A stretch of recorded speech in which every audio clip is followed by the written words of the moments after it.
Karma, police, arrest this man. He talks in maths. He buzzes like a fridge. He's like a detuned Radiohead. This week, we're covering Radiohead's 97 release, OK Computer. Welcome to the Essential Albums podcast, where three guys from 85 have a conversation about some of the biggest albums ever and forgotten favorites from yesteryear. We'll dive into an album's place in culture, discuss its merits, and decide if a record holds up and is worth your time. Of course, we get into a lot more than that, so join longtime friends Ryan, Denise, and Gordon as we dive into some of our favorite albums and relive some of the classics. As you mentioned, we're doing Radiohead this week, so I guess I can kick this off by asking this question to you guys. For an album that Capitol Records said was commercial suicide, how are we talking about this album this week? Really? I didn't know that. Yeah, I remember that being like a huge thing at, well, not a huge thing because I was so young, but I remember it being like in the news where it was, oh, this Radiohead album, like there's a lot of people didn't want it to be released. It's going to be so different. And again, the same conversation happened Every album after that, pretty much. but yeah, I remember it being like a thing where it's like, oh no, it's not going to be good. And they had no single, I believe, prior to release either. So well, that kind of makes sense. Like Paranoid Androids, a little bit of a long song, a little bit of an epic for like a single. I don't know. Was that the first single? Yeah, I think it came out like the same week as the album, right? As a single. It's almost like right. they picked it reluctantly. They're like, well, this is like the most banger song on it, so we better release it. I know Lucky was kind of out, like that was recorded, and that was on a compilation. Yeah, it was on the War before. Child, the War Child. Yeah, so that was out there. But for actual promotion of the album, there was no actual song until the day it came out, or at least in the UK. I believe it came out a little later in Canada, North America. Yeah, and I mean, plus you got to think like as a record executive, you go from hearing like Creep and the Bends to all of a sudden hearing like maybe one or two tracks of this album, and you're just like, okay, what is going on here? Like, how am I going to sell this? Well, there's like a clear like change in almost every part, like almost every part of the band with this album. Like you're not really losing anything, but you're gaining so much more new elements that are being added to it, and even just the presentation of the song seems different. The production, yeah. There's like details in the production that you don't have on the Bends. Like there'll be a slightly different drum sound for like, just 8 bars or something that a band wouldn't do on stage. Obviously, you're not gonna get a different drum kit for 8 bars, but it seems like they started to play a little bit more around with the computer, perhaps. Yeah. Well, yeah, they got in. I believe they got into like more of the layering and just looping and sampling. Yes. Even their own drum beats and whatever. And even just listening through this week, like the first 3 albums, when you get to OK Computer, the thing that stuck out to be the most different to me, and Ryan could probably speak on this more, the drumming and the bass playing. Like it seemed like they were being highlighted more. They weren't just a complimentary piece. They were, especially like when you get into like the first track, Airbag, it's like the whole song is built off those sporadic little bass fills and the percussion. Even though it's the same bass thing like every time. I love it. Yeah, I love it. So, yeah, it's true. It's like more focus on like groovier stuff, and you can obviously see where they're headed with this, but it still sounds like a drummer though. It doesn't sound like a bunch of like electronic stuff. So they haven't gone, way off the acoustic deep end yet. Yeah. So I mean, I always thought, I don't know, in terms of like going from the Bends to this album, I always thought OK Computer kind of starts on Street Spirit, because Street Spirit seems like an out of place song on the Bends. Yeah. But it seems like it would fit on this one. But then when you hear the two like side by side, it's like, okay, yeah, the production's completely different. So it doesn't, but it's got like thematically, it seems like it could kind of for sure flow. Yeah. I used to think like as a kid, I probably didn't notice the subtle production details so much, but I used to get confused, like thinking that was on OK Computer actually. Like just that one. Just that song. Just that one. Yeah. Like I remember like for when I first heard of Radiohead, to jump to that question, I don't know when we're getting to that, but it was Street Spirit just being played on Much Music, and being, I don't know, when that song came out, I was maybe like 11 when I first heard it, like as a single, 11 or 12 or something. It's not that I hated it. I was just sort of like, this is weird. This guy's like sort of whining. The song's really slow. It didn't really I didn't really gravitate towards it. It wasn't until I heard some of the other songs like Just and stuff, where I'm like, okay, this band's kind of cool, but I still wouldn't have called myself a Radiohead fan at that point. Really? So what was it that made the difference? Yeah. What was your first experience with Radiohead or this album or whatever? Well, to go off that. So like, yeah. So the first time I heard him was Street Spirit because it was just nonstop. Especially that music video was nonstop play. And then I wasn't really the biggest into it. I was just sort of like, okay. Personally, I don't think Street Spirit is probably the best introduction to Radiohead. But it's a hard band to introduce. But yeah. But then after that, you start hearing, because I think Street Spirit was a new song at the time. But then you'd hear the older songs. They'd play High and Dry and Just, and I'm like, okay, I'm sort of digging this. But at the time, again, the CDs I was buying, it's not like I could just listen to the whole thing. It was just those singles. And then it wasn't until Paranoid Android when I first heard that song where I'm like, okay, I think I might be a fan of this band. Yeah. Where did you hear it? Where did you? Just as a single, like the music video, like that animated music video with the. Yeah. There was like a parental advisory before it because there was animated boobies in it and drinking, and it was just like a kind of a cool video. The song was really cool and weird. That riff in the song just made me an instant fan. So for me, it was Paranoid Android where I would say where I was more like, okay, let me kind of look into this band. At that point is when I believe on Columbia House didn't have OK Computer, so I ordered the Bends. So I had the Bends before I had OK Computer, but it was because of Paranoid Android where I really it was one of those things. And it wasn't until a little bit later where I got OK Computer, and I'm like, this album's weird. It's probably a good thing that you ended up with the Bends at that age. Yeah, because at that time I remember being like, oh, the Bends, like so many of these songs, like I'm really digging because it's more of like a guitar-y, rocky album, which is especially for me, I was just getting into rock music. It kind of fit in with everything else. But I don't know what was for you guys. Well, for me, it was Paranoid Android 2, but it was Big Shiny Tunes 2. Like, that came out, I'm pretty sure, 97. So you maybe see the video first? No. Okay. I don't even think I had much music when I was I don't think so. Not till later. Because for me, it was the music video as well. Like, I remember seeing that at a friend's house, and I'm like, what is this weird cartoon? And it was more about like the video than it was like the song. I'm like, the song, it's cool how it follows along and everything, but it wasn't like catchy. I was more about the video. And the funniest was I remember at night, the animated boobs weren't blurred out, but during the day, it's like who are we pleasing here? Who are we doing this for? That's awesome. But yeah, sorry, Ryan. It was Paranoid Android, Big Shiny Tunes 2. Which was like a later track on Big Shiny Tunes 2. Yeah, but it's like... So that would have been... That's an epic. Big Shiny Tunes 2 would have been like, what, the end of 97 then? Because those usually came out for Christmas. Yeah. Yeah. And then it's just so weird that on the next Big Shiny Tunes 2, you also had... Or Big Shiny Tunes 3... Karma Police was on it. Mm-hmm. But that Big Shiny Tunes was voted upon. So it's like, I don't know how much of it was because Radiohead was still killing it with OK Computer. I don't know. I don't really know how it was received at the time. But it made it on the album. I know in Canada, at least, OK Computer went number 2. Okay. Which is better than it did in the US. And I don't know. UK, I think it went 1.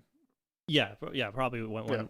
Yeah, and I think when I was looking, I saw, I think it was released in June in Canada, like mid-June, and then it didn't get released in the United States until like July or like July 1 or something, like, or end of June. So there was like Canada had it like about 2 weeks before, which I thought was kind of interesting. But I'm surprised they didn't make like a more of a radio edit of Paranoid Android. Like, I think you could probably pare that down a bit. I don't know. Maybe not. But what would you cut out though?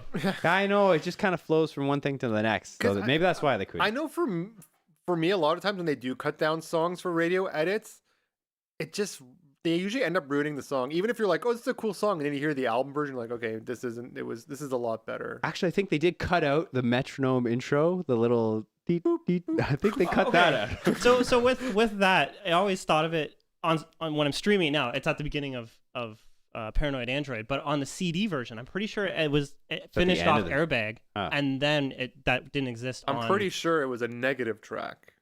Even better. So, yeah.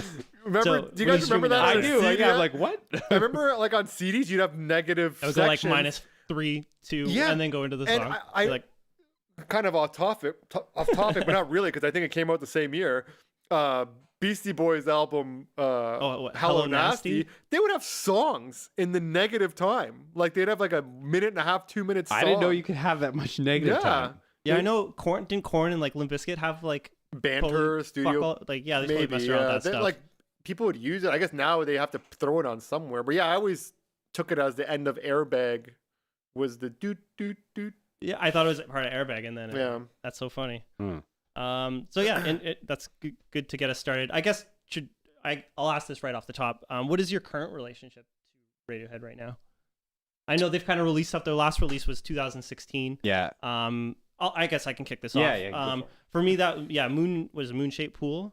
I didn't really listen to it a whole lot. I did revisit it this week, sorry. Just because I haven't listened to that album enough. It's probably my least, well, other than maybe Pablo Honey, it's probably my least listened to Radiohead. So it was good to revisit that. But yeah, I'm always down for hearing new Radiohead stuff. They're always interesting. For me, I remember, I forget which, couple of weeks ago when one of you guys asked what was the last CD we ever bought. It was a Moon-Shaped Pool. I remembered it this week because I was like, I remember having that CD, purchasing it, because I would always do the I'd pre-order and get like the crazy vinyl set. I don't think I have the vinyl for that one, but I have the CD, and I remember just being in my car, and it was the only CD at the time because I wasn't buying CDs. So every night when I was driving home, it'd be, this is good nighttime driving music. Good production. Moon-Shaped Pool. And then they released that Okay, Not Okay, the 20th anniversary of OK Computer. So I did listen to that as well, those bonus tracks. So I don't know, for me, Radiohead's just kind of always in the playlist, always there, always. Well, they're always putting out new stuff. Yeah. It's almost, they might be the most successful band of our generation in terms of like the whole package, like artistically.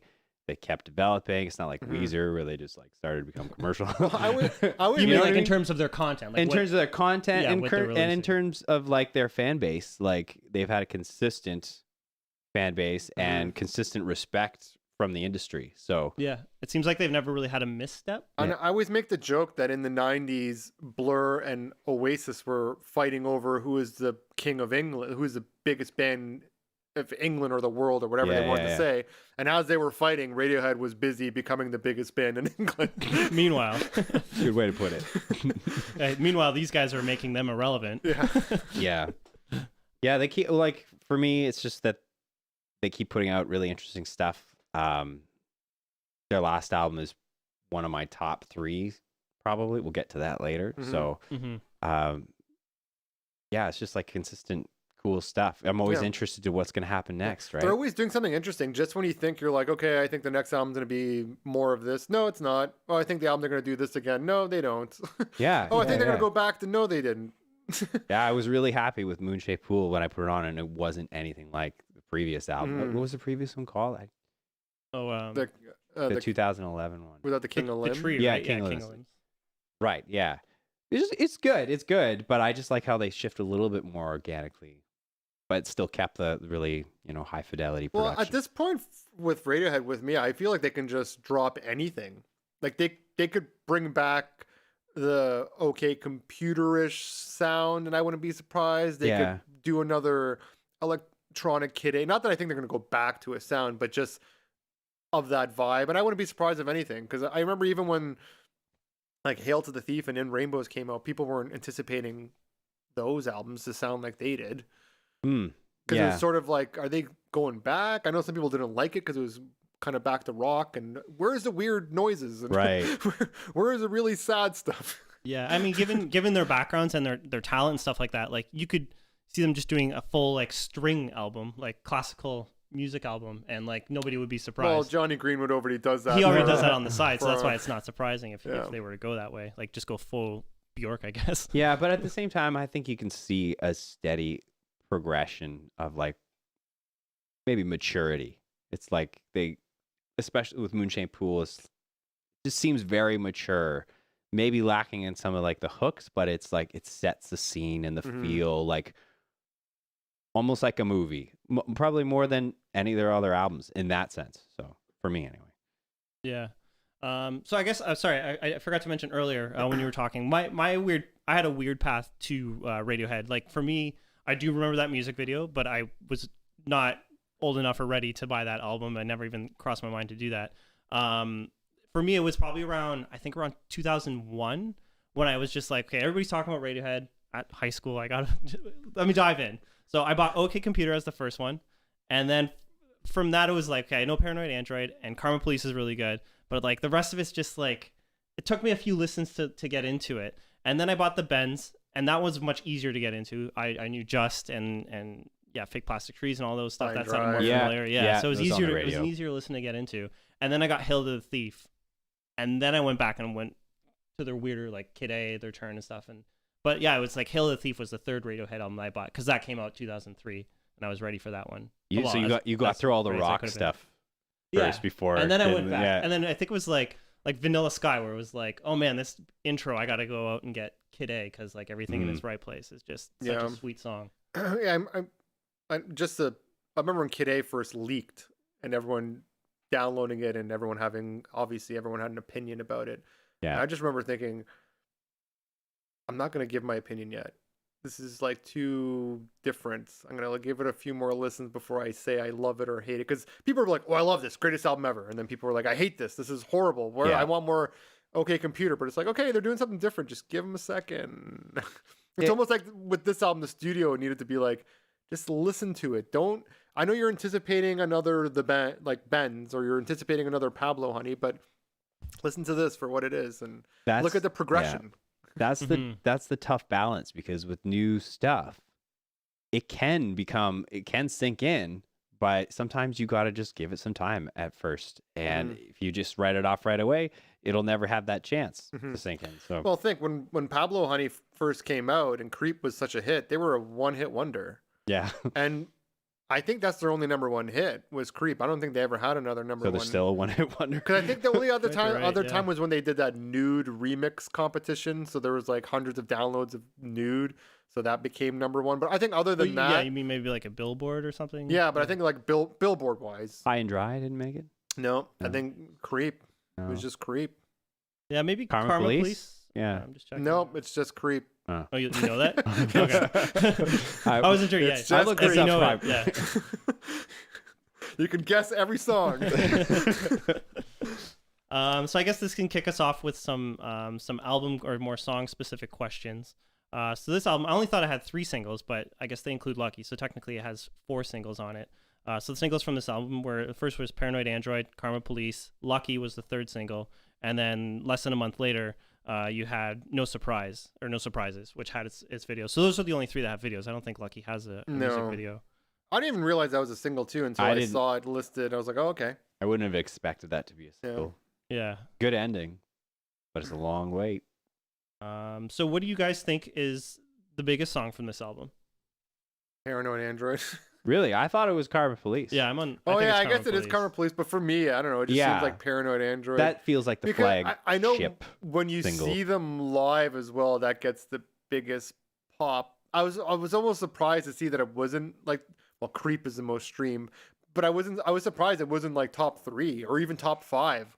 I'm like, that's kind of crazy that it's pretty low, because I don't know, when I've only seen them live twice, but both times that song got the biggest pop. Yeah, well, it's really dynamic. Yeah. So that can really bring it up and down, but it's still like 6.5 minutes. So, gonna run. Maybe it's just because it's a pretty active song. Like it's got like 4 different sections, or I guess 3, but like it goes back to that 4th section. Okay. But it's like it's all over the place. Right? Yeah. Like it's got a good mix to it. Okay, so the story I remember hearing as a kid is that the song was chopped together by the drummer from like a bunch of other songs. Yeah, I remember reading that too, but reading this week, I don't think that's actually the case. I've heard a couple different things. Like I've heard it was kind of cut together, but I heard it originally started out as like a 14-minute song that they were playing live, and then it kind of got pared down from that. Which, kind of a side note, when I was reading it said, so earlier when I was listening to this album, since they're using a lot of, this is kind of a tangent, but since they're using a lot of the loops and stuff and samples on this album, I was thinking to myself, this kind of reminds me a little bit in a weird way of Alanis Morissette, especially like the 2 albums, Jagged Little Pill, and then the one that came out after, I can't think of the name, but those 2 albums are the only 2 I really listened to a lot. And I just remember thinking those use a lot of the samples and blah blah blah blah blah blah. Then this week when I was doing the reading, it was like they released Lucky for the War Child, and then in '96 the record company wanted them to go on tour, so they were opening for Alanis Morissette. Yeah. So yeah, they actually did like at the band's request, they recorded a bunch of songs at their studio, and then there wasn't they didn't like the location, so they were going to move to another place. And then the studio was like, or not, yeah, I guess the record label was like, hey, can you do a quick 13 dates in the U.S.? Yeah, and with it was all opening Alanis Morissette in August. And that's the time when they were playing like the 17-minute version of they're just trying shit. I checked out the Setlist FM, and it's like a good mix of like the bangers from the Bends, because they're only doing about 10 tracks per show. Yeah, opening. So they do like I would say like 5 or 6 from the Bends, and then they do like 4 just like from this album. So they're just trying to find their sound. And that's I think when we saw them too, before In Rainbows, right? Because I've only seen Radiohead once, and it was at the Hummingbird Center, but it was before In Rainbows, and they're trying some stuff out. Yeah. So because we didn't know what songs were we knew we knew what was already out, but we didn't know the new stuff. Yeah. So, you guys haven't heard this super long version? No, but you could probably hear it in 2019. All their mini discs from the recording sessions were like somehow hacked or like from their cloud or whatever. So somebody was trying to like extort them, but like it was like on Reddit, like some guy was like saying like, I got all these tracks, he's being weird, and then he was like, oh, I wasn't trying to extort him, I was just trying to get the highest price for fans to release it. So they ended up being like, you know what, fuck this, we're gonna release it, and we're gonna do it for charity. It's free, or you can donate what you want. And then Wu-Tang Clan said, fuck that, we're gonna one up them and do the exact same thing and sell it for millions of dollars. And then so it's all up there. So I mean, on the Wikipedia for that article, they have like a Google sheet, like the fans put together a Google sheet of like the breakdown of all the tracks. I'm pretty sure like that 14-minute version of Paranoid Android's on there. They've always been like that, because there are certain songs where it's like, oh, that's been a song they've played on tour for years and it's finally on an album. Oh, they had versions of the song in the past. Because I know like Spinning Plates was like that. True Love Waits was like that. Love Waits, Nude, I know. Nude was like that. A bunch of like better on this thing though. Yeah, I like the live version better than the album version, but I do too. Yeah, but there a lot of their stuff is kind of like that, which makes sense for them because you can tell they put a lot of attention to each song, so it would make sense that they would come back to a song and try to add to it and build off of it, which is pretty much what this what OK Computer sounds like. It sounds like with Pablo Honey, they proved they can write a song, and on the Bends they like improved it. They're getting more dynamic, and then on this, it's like they deconstructed everything, put it in as loops, and fucked around with stuff, added more studio sounds, and this is pretty much when Nigel Godrich becomes their guy, becomes like another member of the band, because the Radiohead, and because the production is becoming more important to the sound than it was on the previous two. Still sounds like a band's playing stuff though, because a lot of the songs on here were recorded live. Like all of them playing together. Yeah. And that's why they sound so fucking good live. Yes. Like it's like I thought I was gonna miss out when we saw them. I'm like, they're not gonna have the sounds like on like Karma Police near the end where it's all those like weird samples. No, they have all of that. Like it's just go on YouTube and search their basement sessions. They have like 2 or 3 of them for a couple of different albums. All amazing. Like just amazing. I've seen the In Rainbows one. Watch the King of Limbs one's really good. I'll check that out. A lot of people prefer those versions of the song over the album, but well, it's the live feel. Yeah, where did you? So where have you guys seen Radiohead? For me, it was a Hummingbird Center. And then I saw them also at the Molson Amphitheater or Budweiser stage now. Right. I saw them at the Sky Dome, but I was like, oh wow, what year did you see far back? It was the Hail to the Thief tour. Oh, okay. Whenever that came out. Yeah, for us, I guess it would have been like 06, maybe early 07. Because it was before In Rainbows came out, and that was kind of for some reason I thought it was before Hail to the Thief came out. No. Was it In Rainbows? Yeah, it was definitely before In Rainbows. Yeah, and then the next... I remember them playing there, but were both you guys going to the show in Toronto where they had the stage clap? Yes. I was just thinking about that.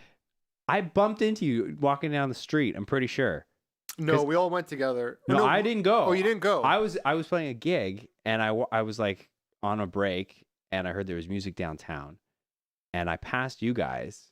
Okay. Because we went downtown. It was crazy because there's all that music. Like, because what happened was we were supposed to go to the Radiohead show, and then we went to meet up with a friend in Toronto, Casey, and then we went out for lunch. I think it was like me, Gordon, Vince. Was your brother there? My brother, and then we met up with Casey and maybe a couple of his friends. And we're like, okay, let's go grab a bite to eat. And then while we're all eating, we all start getting messages from people saying, "Are you at the show? Are you at the show?"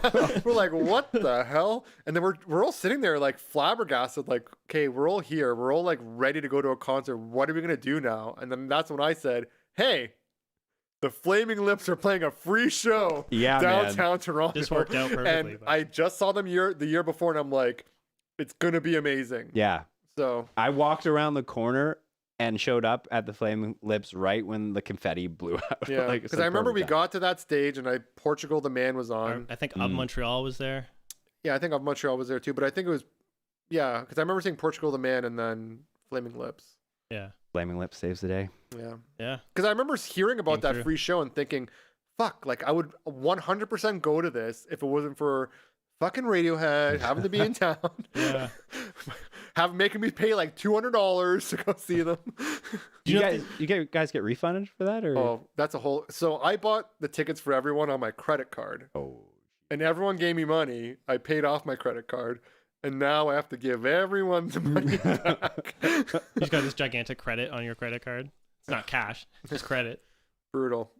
Sucks. Wow. Also, I think somebody died.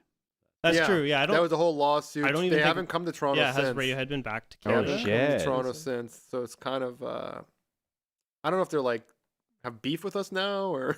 Well, I know the case when I kind of looked it up. Apparently, like it passed the statute of limitations. Like Canada has some weird rule where I don't know if it's a weird so they rule just or not. stayed But they have out a rule of Canada. where it's like so eventually they couldn't. The case like it was past the statute of limitations, so they couldn't proceed with it or whatever. So that's kind of nothing really happened. I guess. Yeah. It was really shitty for them. Like I know they're pretty loyal to like the people they work with too. Like take Nigel Godrich, he was the engineer on the Bends, and then he became the producer. The guy who does their album art, he's been with them since the Bends. There's so many people like along the way, the crew that they tour with and stuff like that. These guys are and women are all around like forever, right? So I mean, when that guy died, it was a huge blow for them. Yeah, and they were pursuing it the fullest extent. He's been like part of it for like the tours with their live show for like 10 years or something. Mm-hmm. It was like some sort of drum tech or some sort of tech. So, in case anybody doesn't know what happened, we should just like briefly tell people. So, what actually happened? Like the gear just fell on the guy. Is that? Yeah, apparently, I guess it was kind of a freak accident. They like investigated and everything. They nobody actually was blamed. No, there's no fault on it. So I guess it's I don't know what they call like an act of God or whatever it is. Yeah. But like I guess the top of the stage collapsed on itself, and a couple people were injured, and then I guess this guy it landed on him, like it got him. So. Act of God. That sounds like an engineering problem. It's like God was just there, snapped his finger. Yeah, and I think the worst thing was it was like one of their last shows on the tour too. Like it wasn't, or maybe it was the last show in Canada, but like it was one of the last shows, so it was like insult to injury, I guess. Oh, at least they got and then they never came again. Yep. Yeah. Hopefully they do, but they're really good live. But okay, so either way, I guess we can move on. What do you guys think is the most overplayed song? Ryan, what do you think is the most if you had to pick one? Probably. I'm going to say Karma Police because I just feel like it gets covered a lot. And so it's kind of a weird angle to take on it. But like, if you're going to cover a Radiohead song, at least definitely from this album, it's probably going to. Is it the easiest? If it's a singer-song, it's the only like acoustic kind of singer-songwriter song that you can cover effectively on this album. Yeah, and also when it was a single, it was more radio friendly than Paranoid Android, so it got all the radio play. I just remember it being, especially the music video was kind of cool. So it was on regular play on Much Music. It was getting played on the radio. It got voted into Big Shiny Tunes 3. Yeah, so. I remember it just being everywhere. So yeah, that probably at the time that was the most overplayed. But I think now when anyone plays anything from OK Computer, it's just a mix of whatever. I don't think people lash themselves to one song. Yeah, there's quite a mix. There's a lot of good spots, and it's not like it has like a few standout singles. The album's not really like that. It's not really single heavy. No, which is why they didn't have one. No, I agree. I think it's Karma Police as well. I mentioned on the Pixies episode that like I think of this song as like the Where's My Mind, where it's like I've heard it like a million times, but I can hear it another million times. Like I think it's so good. Like it's just one of their great singles, and I'm a fan of it. Like it's one of the songs I introduced, if like people are like pick what's a good song to introduce me to Radiohead with, I'd probably give this song because it's like the structure's weird. It's not like it's catchy, but it's not like it's still experimenting. It's kind of unconventional. Kind of today when I was listening to it, I kind of heard it in like a different light for whatever reason. It almost sounded like a band playing in an old like Western saloon, like the dun dun dun, dun. With the piano, the heavy piano and stuff. Has that, and like you can tell like back to what we were saying earlier, how it's like it almost sounds like it's live, and I think that whole energy kind of adds to the that feel. I don't know, it just feels like they're playing in like some sort of old dive bar, the song. Does have that kind of vibe. As much as Radiohead is like Radiohead, it's still in, I don't know, that little spice in there. Yeah, a little bit of a spice. Yeah. The acoustic guitar. I mean, who knows? That's probably what they could have been going for, because they don't consider themselves like a prog rock band or a rock band. They like to think of themselves more as like a jazz group, because they have so many influences, and that's their biggest influence. Well, I was reading when they were like being referred to as like art. They're like, we weren't trying to make art. We're just trying to make songs. We're making pop songs. It's like, yeah, that's exactly what art is. That's weird. I was thinking about that actually today. I was listening to a bunch of stuff, but I was thinking like, can they just put out songs now? They don't have to really worry about them being. They can just be creative and just put it out. It doesn't have to be amazing because they're Radiohead. Well, I think they're at the point, if they really wanted to, I think they try to protect the brand more, because it seems like every album's a concept, and like every album has like a similar sound and similar direction that they're working towards, especially like more recently. But I think if they really wanted to, they could just release tracks. Like they could release like a more rocky song. They could release a more atmospheric song. Because even like that B-side that was supposed to be the song for Spectre, like the last James Bond movie, they released that as a single, and people loved it. Like people were listening to it. Seems like everyone just wants to pick up anything Radiohead's putting down. So yeah, they can put out a bad song. People are gonna love it. It's interesting you say like a lot of their. Just look at Weezer's career. Yeah, when you're saying a lot of their albums are like thematically or sonically like tied together, this one might be the least tied together. I mean, it feels like it kind of bounces around. Maybe it's because it's in this transition period for the band. I think that's part of it. Because when you're listening to it, when you get like a song like Electioneering, it stands out. It doesn't even really fit on the album. And then I was even thinking to myself, like, could this fit on the Bends? Maybe. Could it fit on Pablo Honey? Maybe. Yeah. Like, it's even like too thrashy for those. But like the production like kind of elevates it above those. Oh yeah. Those two. But yeah, no, I like it's probably like Electioneering is probably like the most. It's the closest, the most rock and roll. It's the highest probably the highest energy song on the album. Maybe it's Paranoid Android, but there's slower parts in that.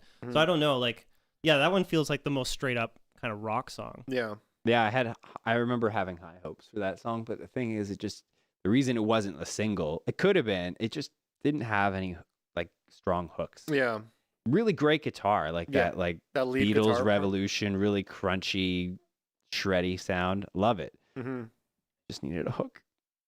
It could have used more cowbell. I know it's weird, because it's almost like it doesn't fit on the album, but I'm glad it's there, because it's almost like it is a lift. It's it's a lift. It's like a bit of a release. And you need it. It comes right after Fitter Happier. Yeah, exactly. That's what I was about to say. You need it in between Fitter Happier and Climbing Up the Walls. I thought that was sort of a weird transition. You go from like sort of the interlude to the heaviest, crunchiest song on the album to like Climbing Up the Walls, which is like really droney, really just kind of pulls you in. And I don't know, for me, I like both songs, but then back to back kind of clashes a bit when you're listening to the album. The track listing is really interesting, like the way it goes, just going from Airbag to Paranoid Android even is a strange start. I know. I just even listening to it, it seems like Paranoid Android seems like it's too early for this. Yeah, maybe that's because it's at the end of Big Shiny Tunes, but it is a 6-minute long song, so it's like kind of weird to have it right off the top. Yeah. But so yeah, just a note on the sequencing of the tracks. For they originally wanted to put Fitter Happier as the opening track, and then they decided against it. And they apparently spent 2 weeks just focused on the sequencing of like the tracks on this album. So they did put a lot of deliberate thought into the flows. Okay. Yeah, you can hear it throughout the album. It's just, I think the problem with a song like Electioneering is they wanted to include it, but where are you going to really put it? Well, they made it stand out the most that they could. They put it in the most contrasty spot, so it hit you right in the face. Yeah, it kind of stands out where it is. Anise, what's your favorite track from this album? Oh shit, that's did you already answer that question? No, but it has to be Paranoid Android. Like I probably have obsessed with different songs like on this album like over the years. Like I remember loving Subterranean Homesick Alien, Exit Music, Karma Police. There's even I think at one point even Electioneering was one of my favorites. No Surprises I really like, but it always comes back to Paranoid Android. That song is just too perfect in my eyes. Like everything it does, like like the guitar riff, it just made me fall in love with the band. Yeah. Like prior to Paranoid Android, I was a casual Radiohead fan, and now they're one of my favorite bands, and that's pretty much like that turning point. And just hearing that guitar riff kick in, and even just little guitar things that happen throughout the song, like that. I don't know. I just love it. I'm not gonna sit here and hum the whole song, but but I just remember I gained more respect for it when I was learning how to play it, because I'm like, it was one of the first songs where there's so many things to learn. Like you learn a riff that you play for one bar and it never comes back, but it's the coolest freaking riff you play, and you just want to play it nonstop, but it only happens twice in the song or once in the song, and even the part that slows down in the middle. I remember when I was a bit younger, it was sort of like, why is it slowing down? But now it just makes the rest of the song more epic. Yeah, when it comes back at, when it kicks out of that. I don't know. For me, it has to. It starts and ends with Paranoid Android. It's one of my favorite songs, period. Let alone Radiohead. So, it may be the cliche pick, and maybe it's it's a big single, the first song, but I don't know. I didn't want to pick it because of that reason, but I think you're probably right. Like when I really think about it, in terms of writing, it's like the best written song with all of its pieces together. And if they pared it down from a 17-minute long jam track, I could see they tested it out on stage a bunch, and then they just cut the fat out until you got this amazing track. But is it my favorite? I think Airbag's my current favorite. I'll give that. That's a solid track. The intro always sticks in my head. Yeah, no, Airbag's it's a good opener. And yeah, just that opening guitar riff. This is another really well-written track. Because of the loop, it just has that like steady flow. It just keeps moving forward. Even when like things cut out, it all comes back, but it just keeps that progression. And just the way it starts the album, because it's like at this minor distorted guitar thing, and then it just clears out into a major, a song with like a groove, and then you get the vocals, and it's like a really tension release. It's like they're always adding layers and taking them away, and then adding different layers and taking those away, and taking everything away, and then adding more. This is that probably might have something to do with working more with a computer this time, or more in the studio. Yeah. So I mean, just to add a note onto that, that's exactly what it is. The drumming is actually a sample, and they're trying to do like a DJ Shadow, so they're sampling it through like a Macintosh computer. That's funny. So, do you actually know what songs are sampled loops and which are performed? I don't know. Since you know that one, do you have like a list? No, I don't know all of them. I'm really curious. Karma Police has more, but I'm not sure. Okay. Because I know, because a lot of the samples are just Phil Selway playing a beat and looping it. Then they just loop it. Yeah.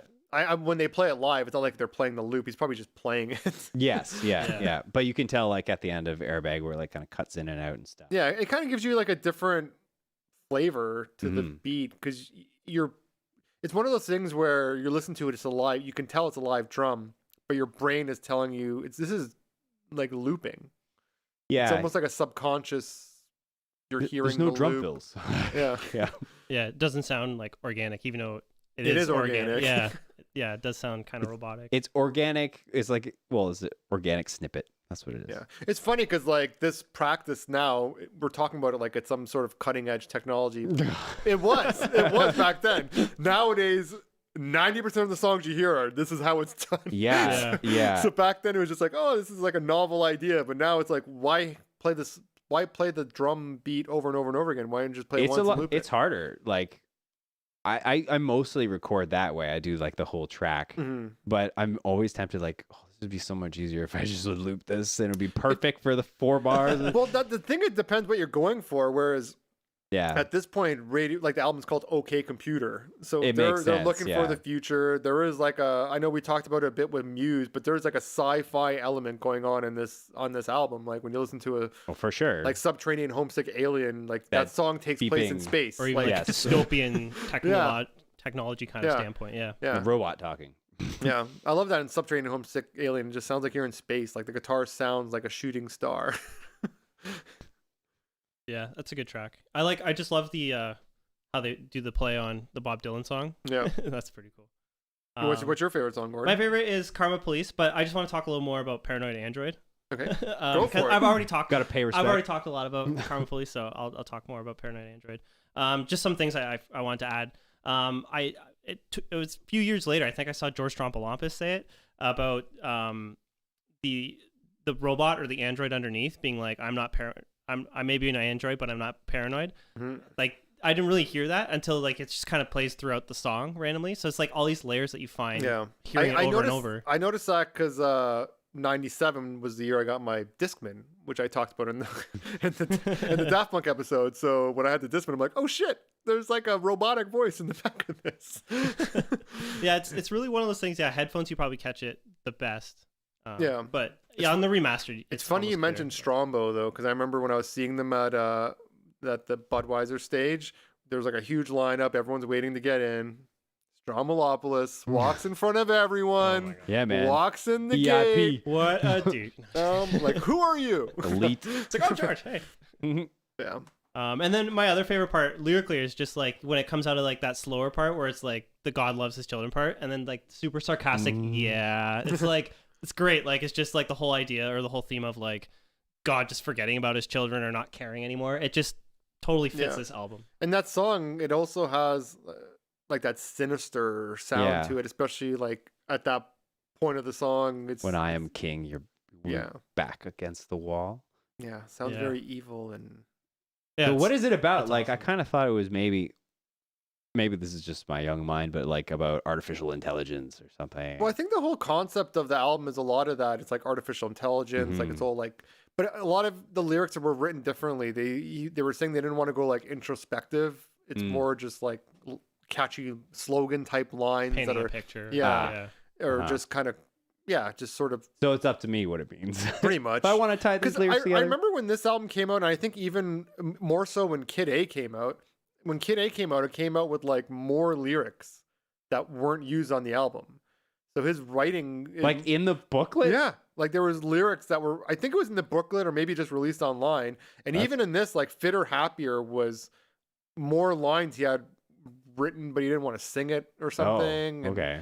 So it seems like a lot his writing, especially lyrically, from the first two albums to this, it probably differs from song to song because I'm sure some songs are written as a song as opposed to just punchlines and catchy licks and whatever. But it seemed like you can hear it, just took a different songwriting approach lyrically where it is more slogan based and more just kind of cool lines and lines that you would it sounds like you're overhearing someone else saying it, or they stole a line from a book, or they took this line from a poem.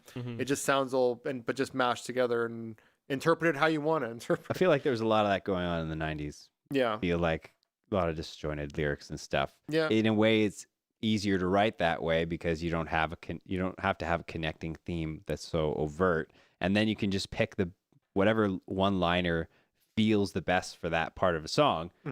It doesn't matter whatever you're saying earlier. So yeah, that could be pretty freeing that way. And you could end up with a surplus of lyrics probably. Because I've heard of other people doing stuff like that. I can't remember if it was in my Deftones. My brain is telling me not Deftones, sorry. My brain is telling me Bowie or Beck. I can't remember if it's Bowie or Beck, but they did something similar where they would write a bunch of just kind of lines and throw it in a hat and pull them out and sequence them. And I know actually Tom York does that for Kid A. Oh, does he? Because I heard about that, that Chuck Klosterman piece where he talks about like how it's like 9/11, they're describing 9/11 before it happens with that album. But in that he says like there's no way that all of a sudden like they knew 9/11 was going to happen, because that's pretty much his lyric writing process for that album. Like he had writer's block, so he was writing down just like a cool line and he'd throw it into a hat and then just kind of arrange them in a way that works. Well, that's what like Fitter Happier was apparently writer's block too. He just wrote a bunch of slogans that you would pretty much like read in like a textbook or something, like Fitter Happier, from the more 50s, more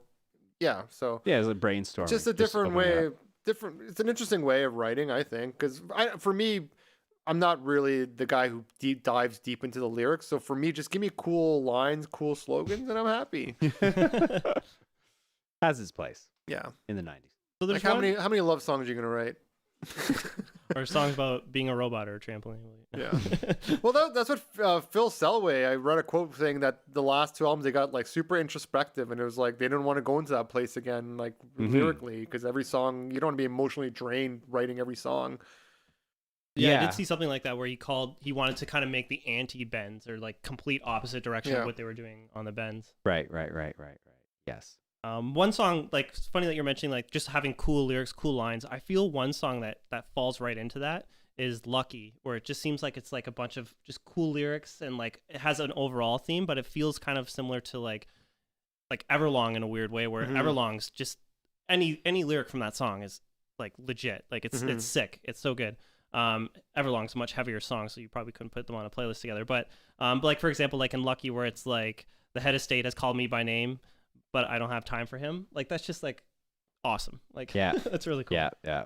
And Lucky, I read that since that was the first song that they wrote for the album, because it was for the War Child compilation, that it helps shape the mood of the album. Yeah.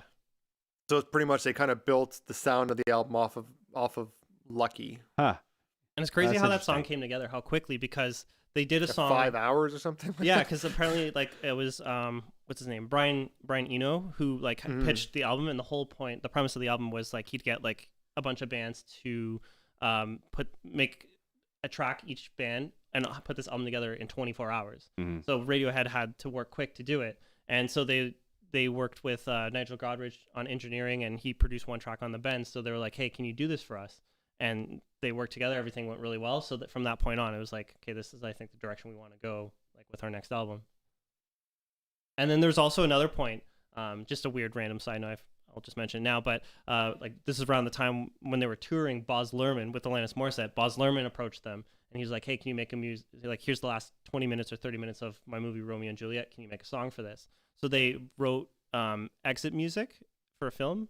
Well, they had talk show hosts, which was on the soundtrack in the movie. I believe it was in the movie as well. Yeah. And that song, I think it's a B-side to it's on the Street Spirit, but if you've heard it, it could almost fit on this album. Nigel Godrich produced that one too. And then they also wrote exit music for a film, which played over the credits, but they asked for it not to be on the soundtrack. Right. Because it would might reveal something from this album. Yeah. But yeah, that's like cool trivia. Like movie trivia is always cool. Oh, good. Yeah, I didn't actually know that it was actually written for a film. Yeah. Good to know. Because I was thinking about like, yeah, this would work over credits. I see this. It's funny too, because like since it is like Shakespeare, that song is very like gothic in sound, and it's a tragic ending. Yeah. Tragic feel for the credits. Yeah, it has a great climax. Oh man, the ending's the best part of that song. Yeah. When that guitar comes in the bridge. Yep. That's even when the bass first kicks in, it's like, oh, here we go.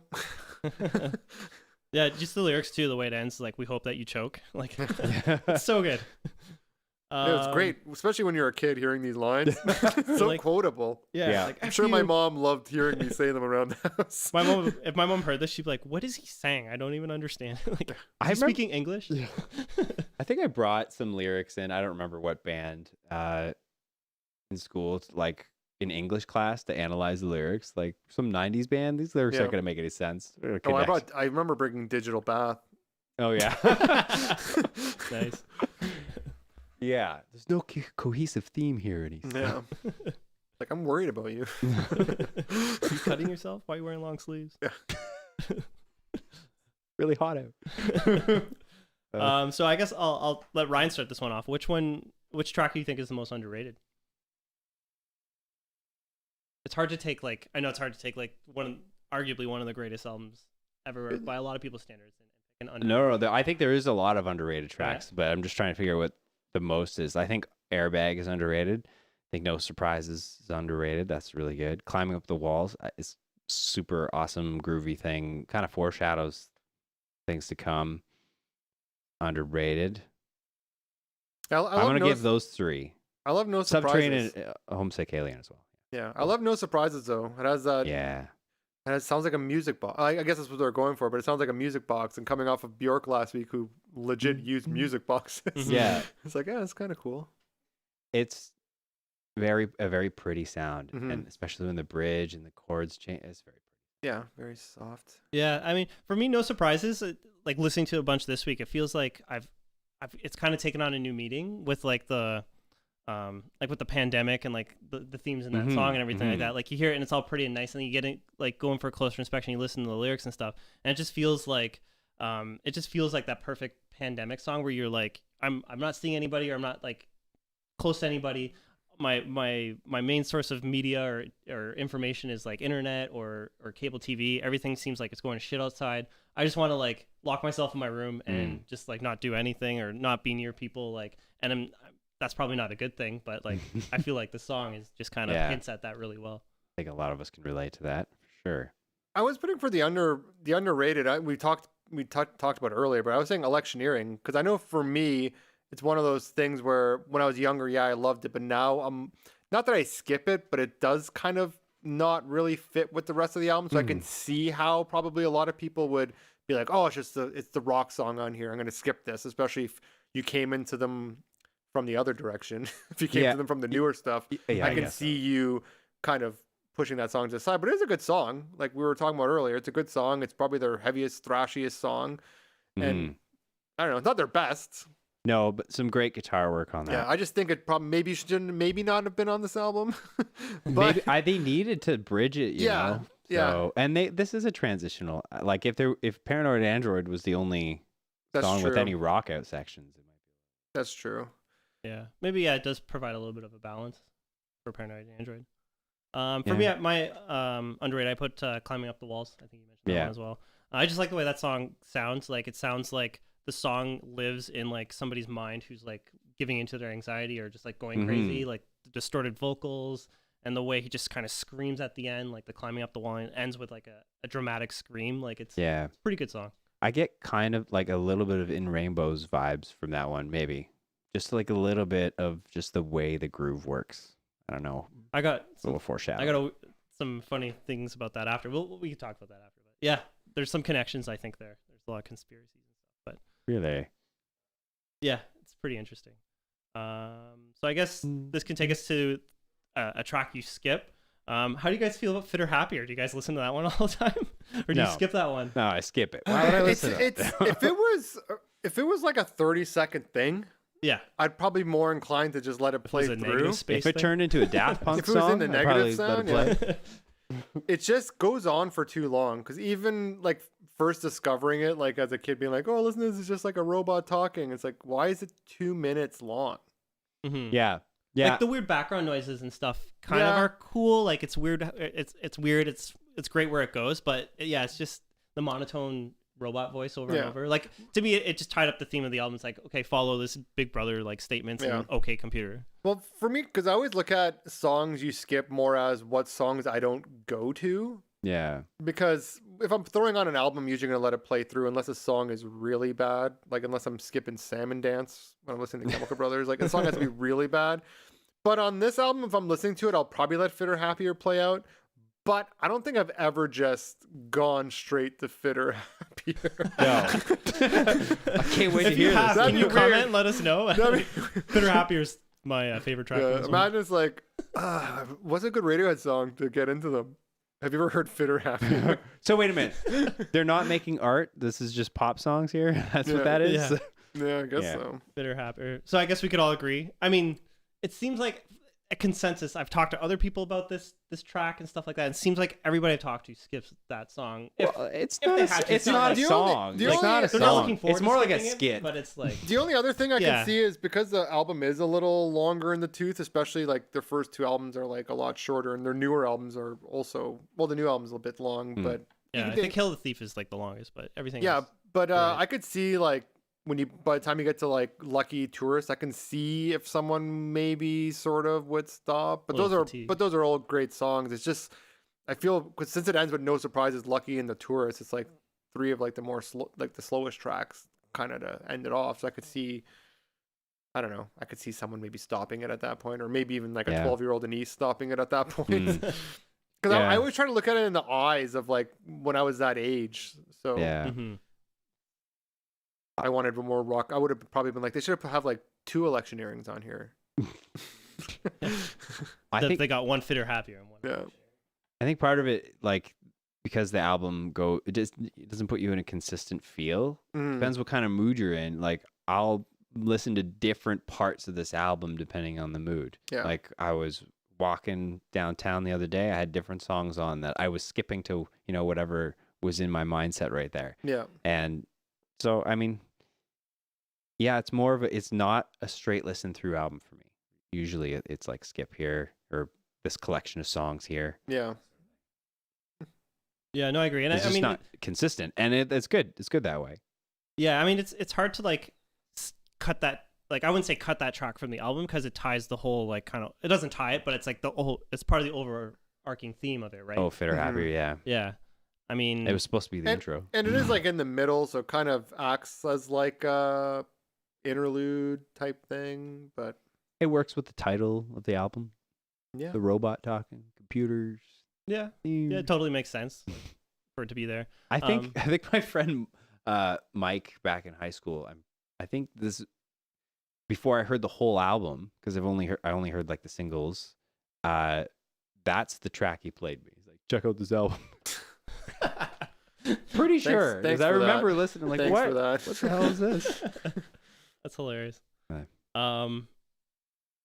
Forget what I was going to say, so we'll just move on. Unless you guys have any other song questions, or any songs that we missed that you guys want to talk about. I guess it's a good time to ask that. Notes here. I guess we didn't really talk about Letdown. Yeah, that's very sounds regal to me. Sounds very regal. Sounds like a bunch of Telecasters. Yeah, like I really like my favorite part of the song is the chorus. Mm-hmm. But it's a good track.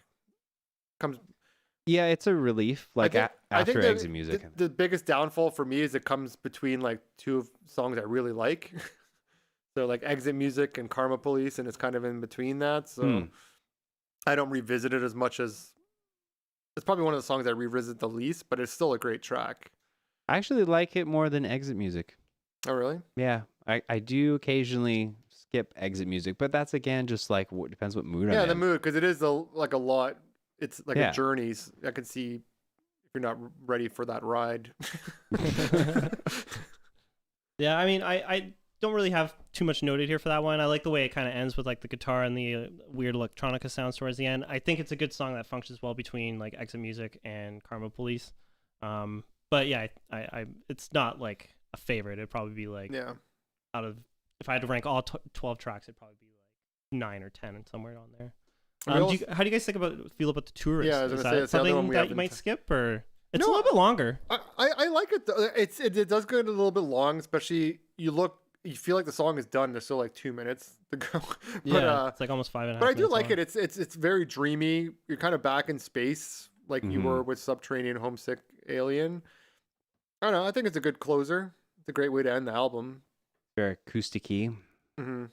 Drummer's using those hot rod sticks, the sticks with the bunch of tiny sticks bound together. So they're kind of lighter on the drum kit. Just has a nice, gentle ending. I feel like Radiohead albums, like looking at the last track, I feel like they're either like some sort of amazing last track, like just like an absolute banger, or it's like a quieter, like kind of down tempo. Like if you look at like The Bends ends with Street Spirit. If you look at Amnesiac, Life in the Glass House. If you look at Hail to the Thief, like A Wolf at the Door. But you see this one, and it's Tourists. You look at in Rainbows, it's Videotape. I don't know if this was done intentionally or not, but if you listen to like OK Computer and you get to the end of the Tourist and you let the song play out, and then you play Kid A immediately after, it flows really nice because you get the Tourist that kind of like is like kind of slowly drones off, and then it ends and like it really. That's cool. I've never done that before. Yeah, because this was something I kind of did more as a kid. I don't know why, but we're doing it now. But when I was a kid, I'd be like, okay, like Radiohead's new album's out. I'm gonna listen to all of Pablo Honey, all of the Bends before I even listen to OK Computer to kind of get the whole journey, because it's almost like watching the third part of a movie. So you watch the first two to complete the trilogy. So I remember doing that even the very first time and being like, whoa, this flows really nice. Yeah. And then again, I never really thought of it again until this week. I'm like, wow, this flows really nice. Yeah, so I mean, I guess to tie what you're saying and what we were talking earlier, or what you mentioned earlier about in rainbows and how that could flow. So apparently there's like conspiracy, there's like the 0 and 10 playlist where these albums like in rainbows came out not exactly, but 10 years after OK Computer did. And apparently like there's a lot of play there. So like this playlist literally takes the first track from OK Computer, and then it follows up with the first track from In Rainbows, and it goes 2, 3, and it works its way through. So you're supposed to do that. I read for the first 10 tracks, like 5 tracks from each album for 10 tracks altogether. You can find the playlist, and I think it's all the tracks mixed there. But there's like an actual kind of flow with like all those songs mixing together, and it seems like it was almost intentional because of like the people who produced it. It's all the same producers and everything that have worked through it, and they were also using like they're known for like keeping old tracks and releasing them on their newer stuff. And this is just a rumor on the internet. Well, okay, and there's also so there's a lot of conspiracies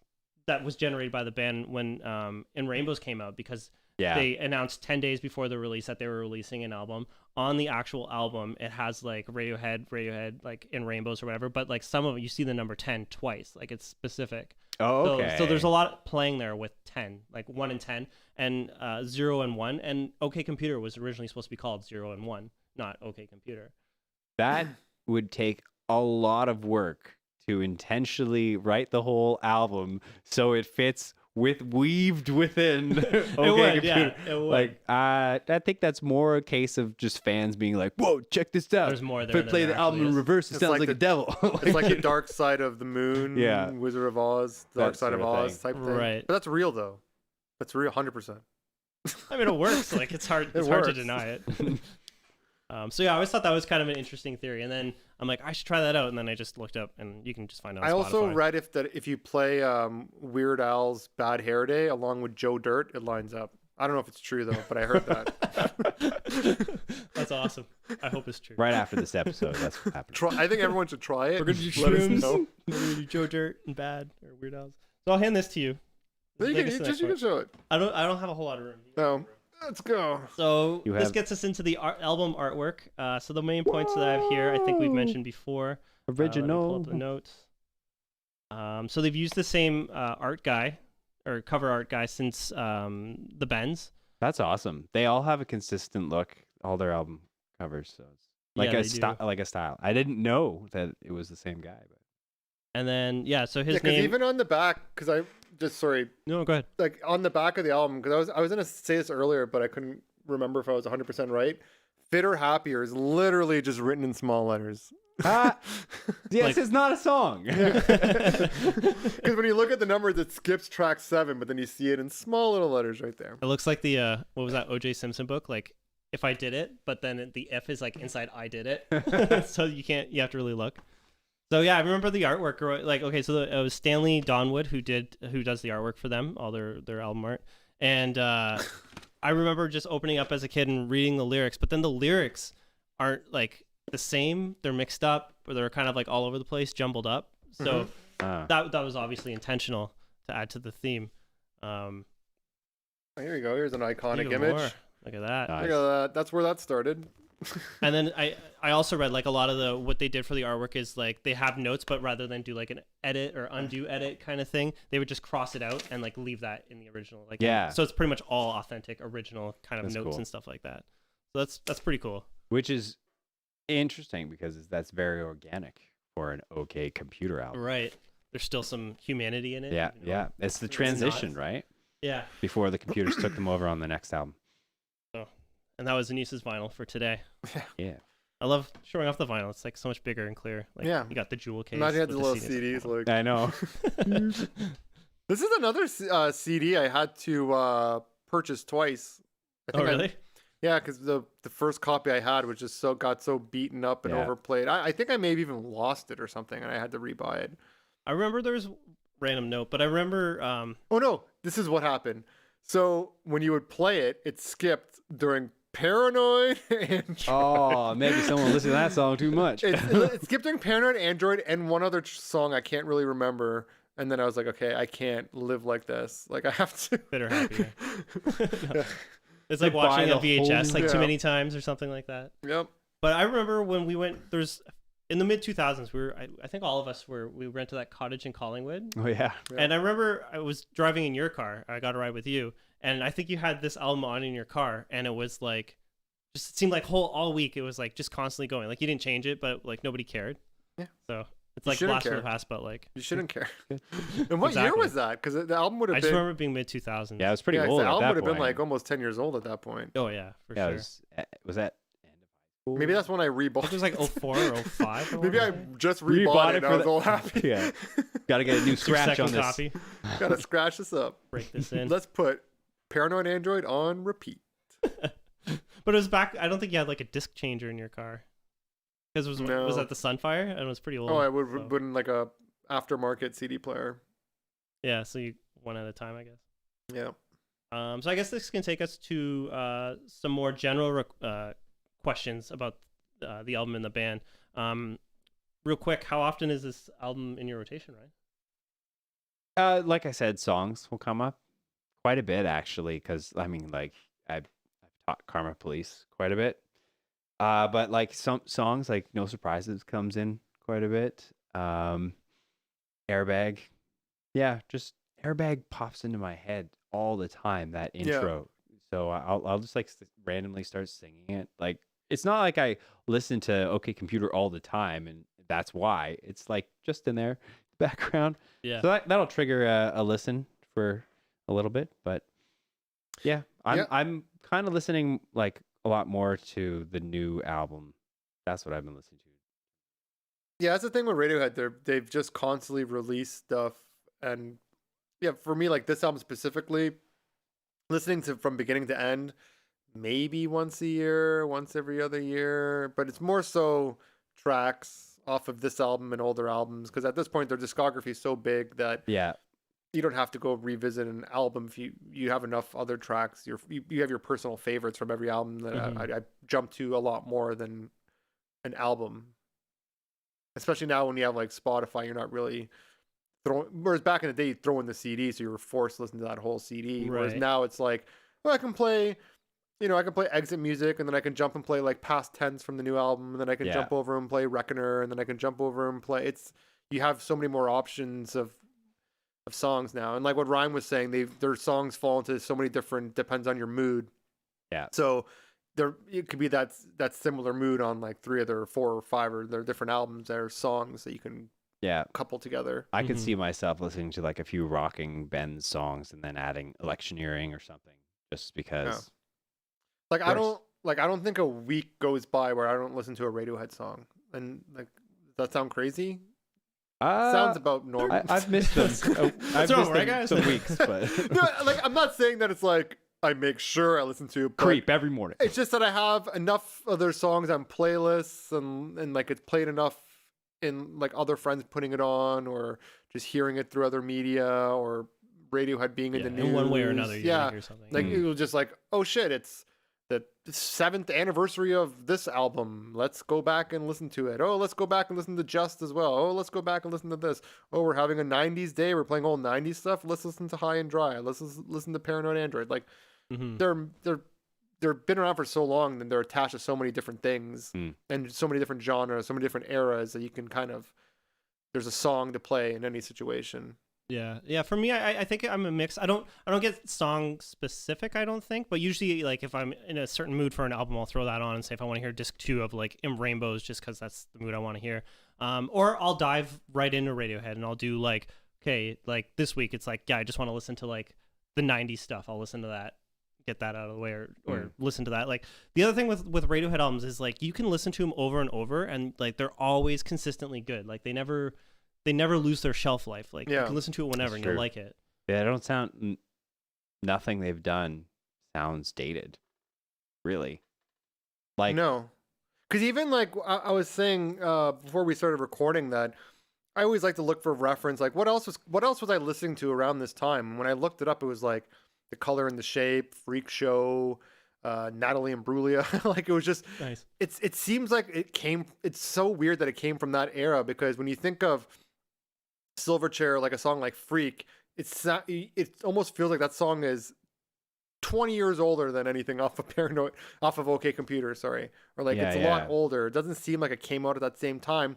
But that was also the era of all these 90s bands releasing their second and third albums, and they had to figure shit out.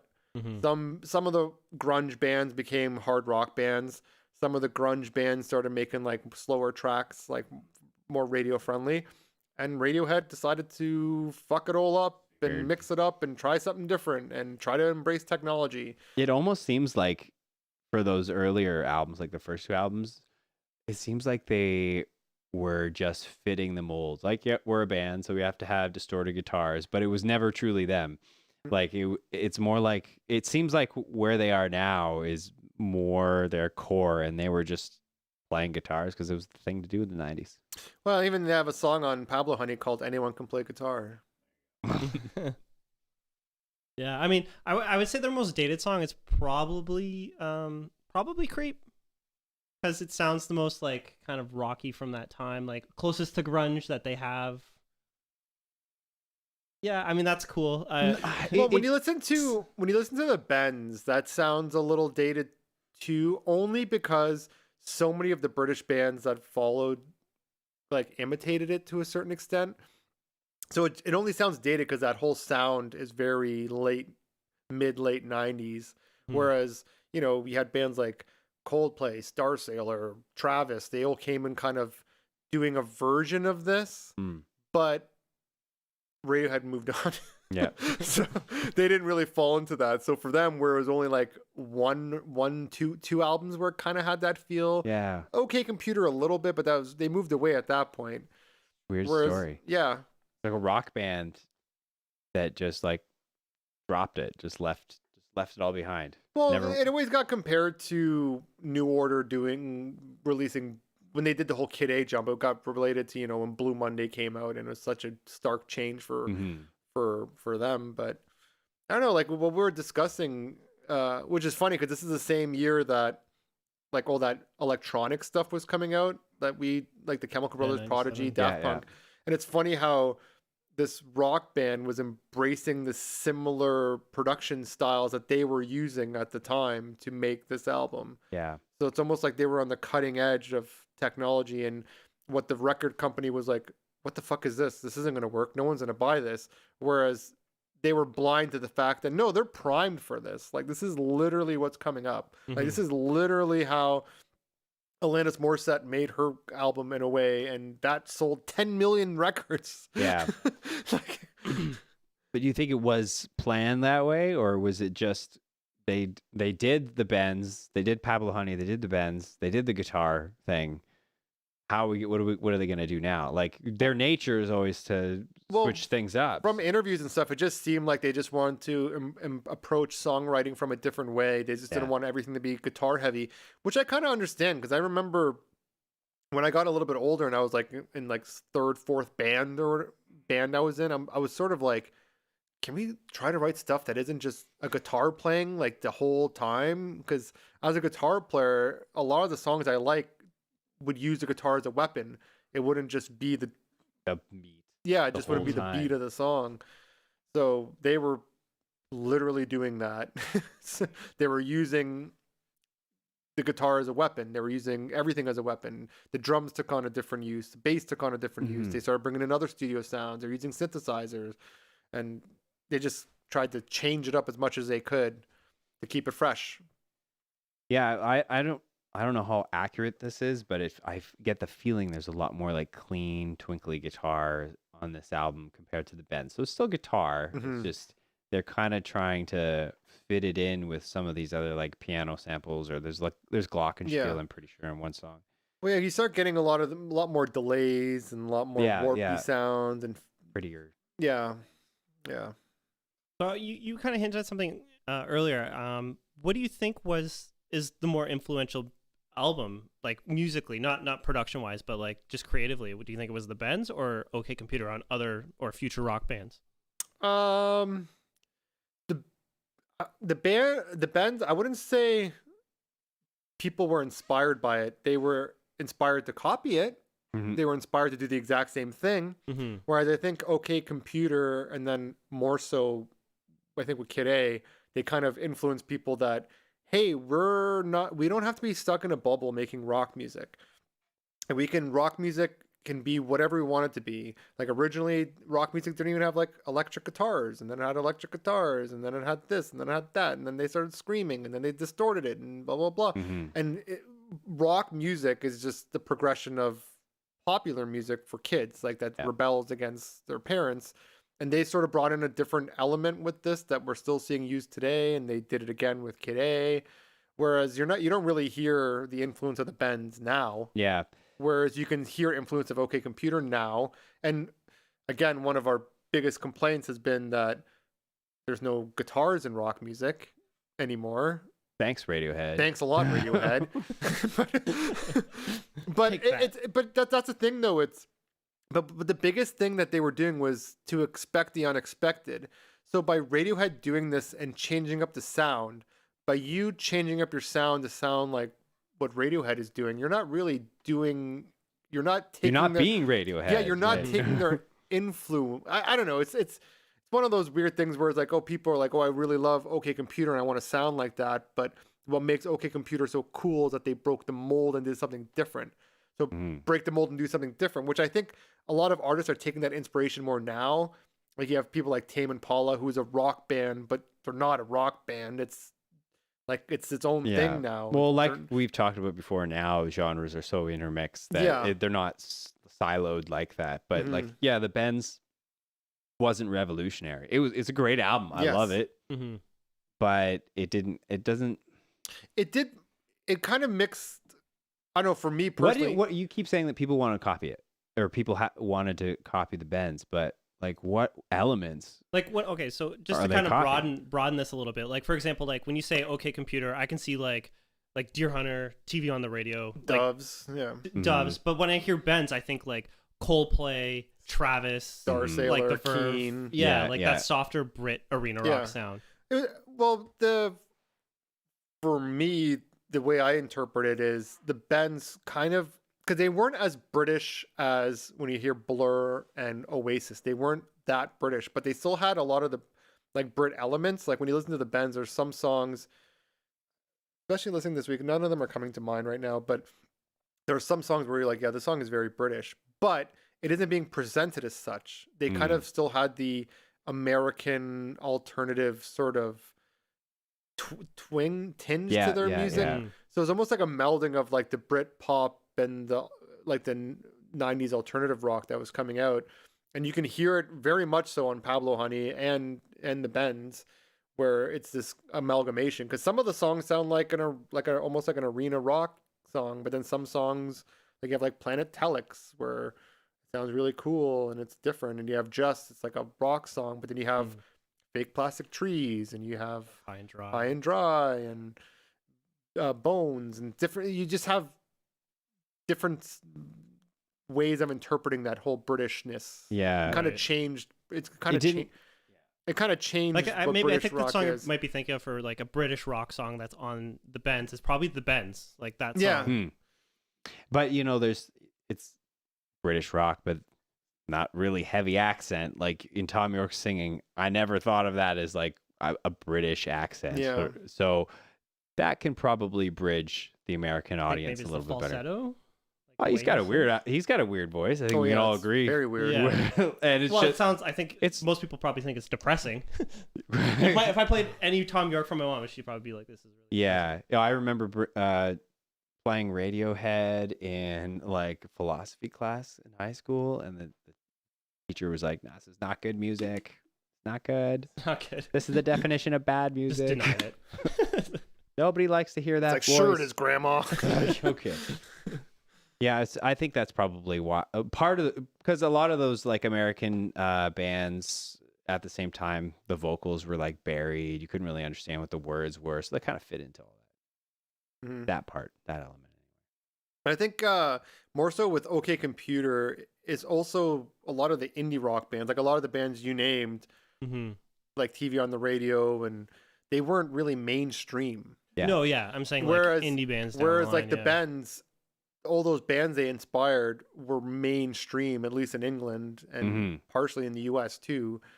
And OK Computer kind of the people who interpreted their inspiration correctly were making, they were the TV on the radios of the world. They were the deer hunters of the world.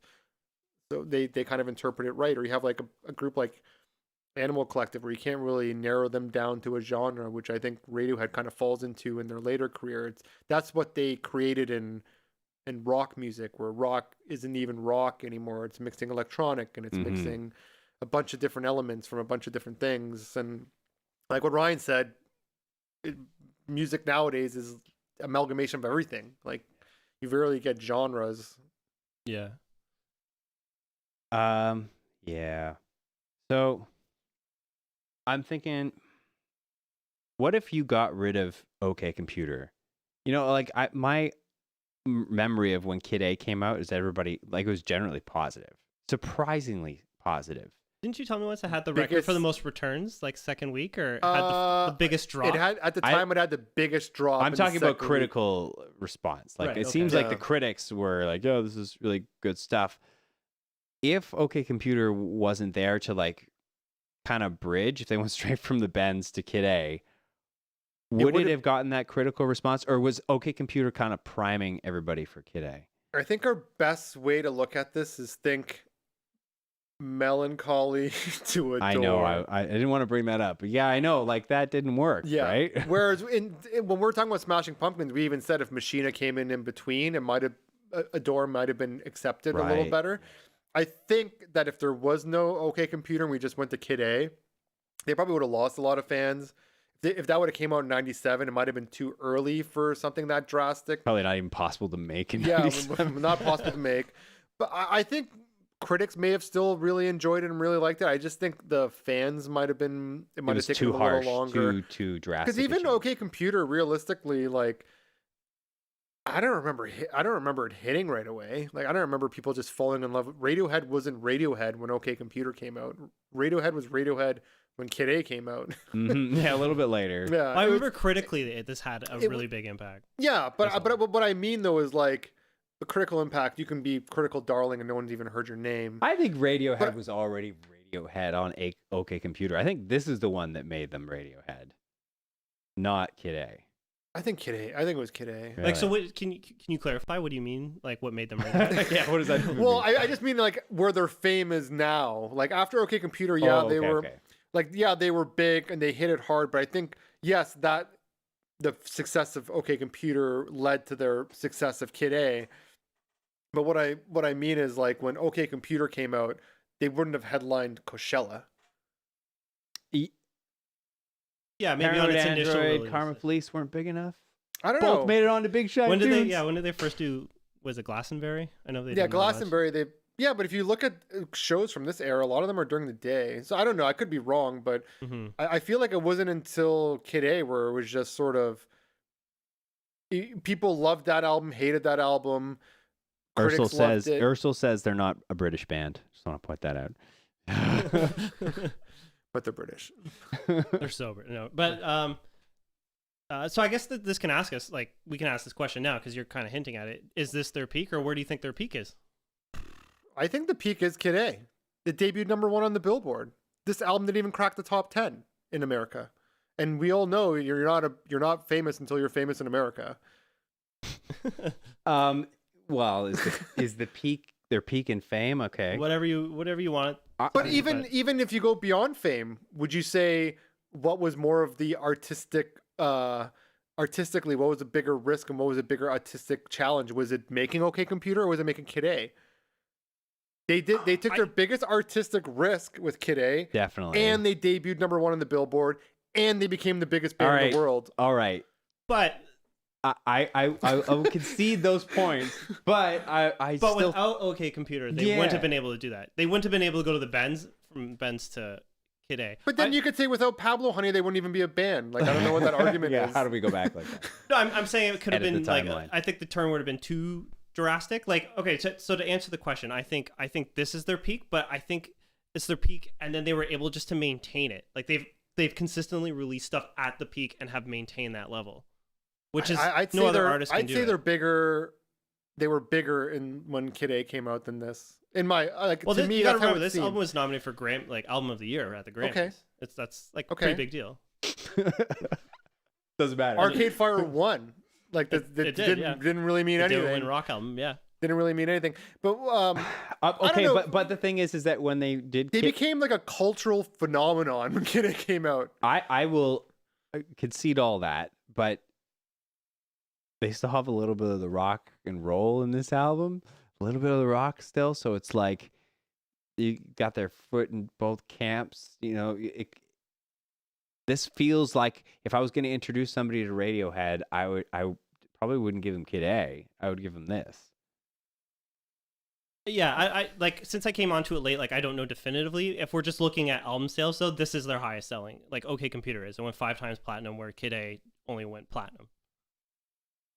Well, crap. You guys should fight. OK Computer went 5 times platinum? Sorry, no, that's British. I was going to say, this never went 5 times. It went 2 times platinum. 2 times platinum. Kid A only went 1.5. But you also have to remember, Kid A was the quintessential download this album. Yeah, and it happened after Napster it was literally invented like download this album. Yeah. So that, I don't know. For me, it just seems like with it debuting #1, it becoming the internet download this album, they made such a drastic change. They literally changed what like people view as rock music. Like people were referring to everything as rock music all of a sudden. They were like headlining everything. I don't know. To me, it just seemed like when Kid A came out, I know you can tell me, OK Computer sold more. OK Computer sold more than a moon-shaped pool, but they're way more popular now than they were in 1997. I'm just saying, when Kid A came out, it was like a cultural phenomenon. Yeah, I agree with that. In terms of their impact in culture, I remember seeing that album art everywhere. Like that logo was everywhere. Like that sticker, the posters were everywhere. There's definitely more advertising. Yeah, for kids. Oh well, I mean, I don't know. That's my view of it. I can see, you can say this because of like the music video play and stuff. But for me, it just Radiohead didn't become who Radiohead is until Kid A. Yeah, they left the rock completely for Kid A, so it was like it. All the things you say is true, but artistically, it's like it doesn't give like a. No. But you keep saying they left the rock. That music still existed when Kid A came out. Well, yeah. So we're talking about them as a band. So they had Kid A. Yeah. But they still have OK Computer and the band. It's true. It's true. So that stuff still exists. I'm just saying, at that point, they reached a peak that. What is the peak? Yeah, commercial peak. Kid A would probably be at the height of all the buzz and everything. After Kid A came out, they've probably never played a show where they weren't the headliner. Yeah. I'm surprised that was happening. I think that's probably the same with OK Computer, though, right? At a festival, though, I could see them at a festival not headlining. In 1997? Yeah, I'd have to look into that, but I could see, I don't know, they were pretty big. Like, they toured for over a year. I know they were pretty big, but... My experience of seeing them was at the Sky Dome. My question to you is, like, you're saying Kid A, but it was a big moment because there was a lot of anticipation because of what they previously... Give your arguments for OK Computer, other than it sold more. No, I think it's just, you have to define peak. Like, what is the artistic... I think that's the problem. I'm trying to look for artistic peak here. But Radiohead's still going. Like their last album might be the artistic peak. So, so I think you're probably right. If it's in terms of cultural impact, that Kid A album was everywhere. The stickers, it was on. Everybody was talking about it. Like, it was and not just that, huge like thing. Kid A came out in 2000. Then Amnesiac came. 2001, Amnesiac came out. Yeah. Huge deal. And that was supposed to be like the B-sides. 2003 came out. Hail to the Thief. They did that whole Order Online. Huger deal. Like. After Kid A, they became more than a band.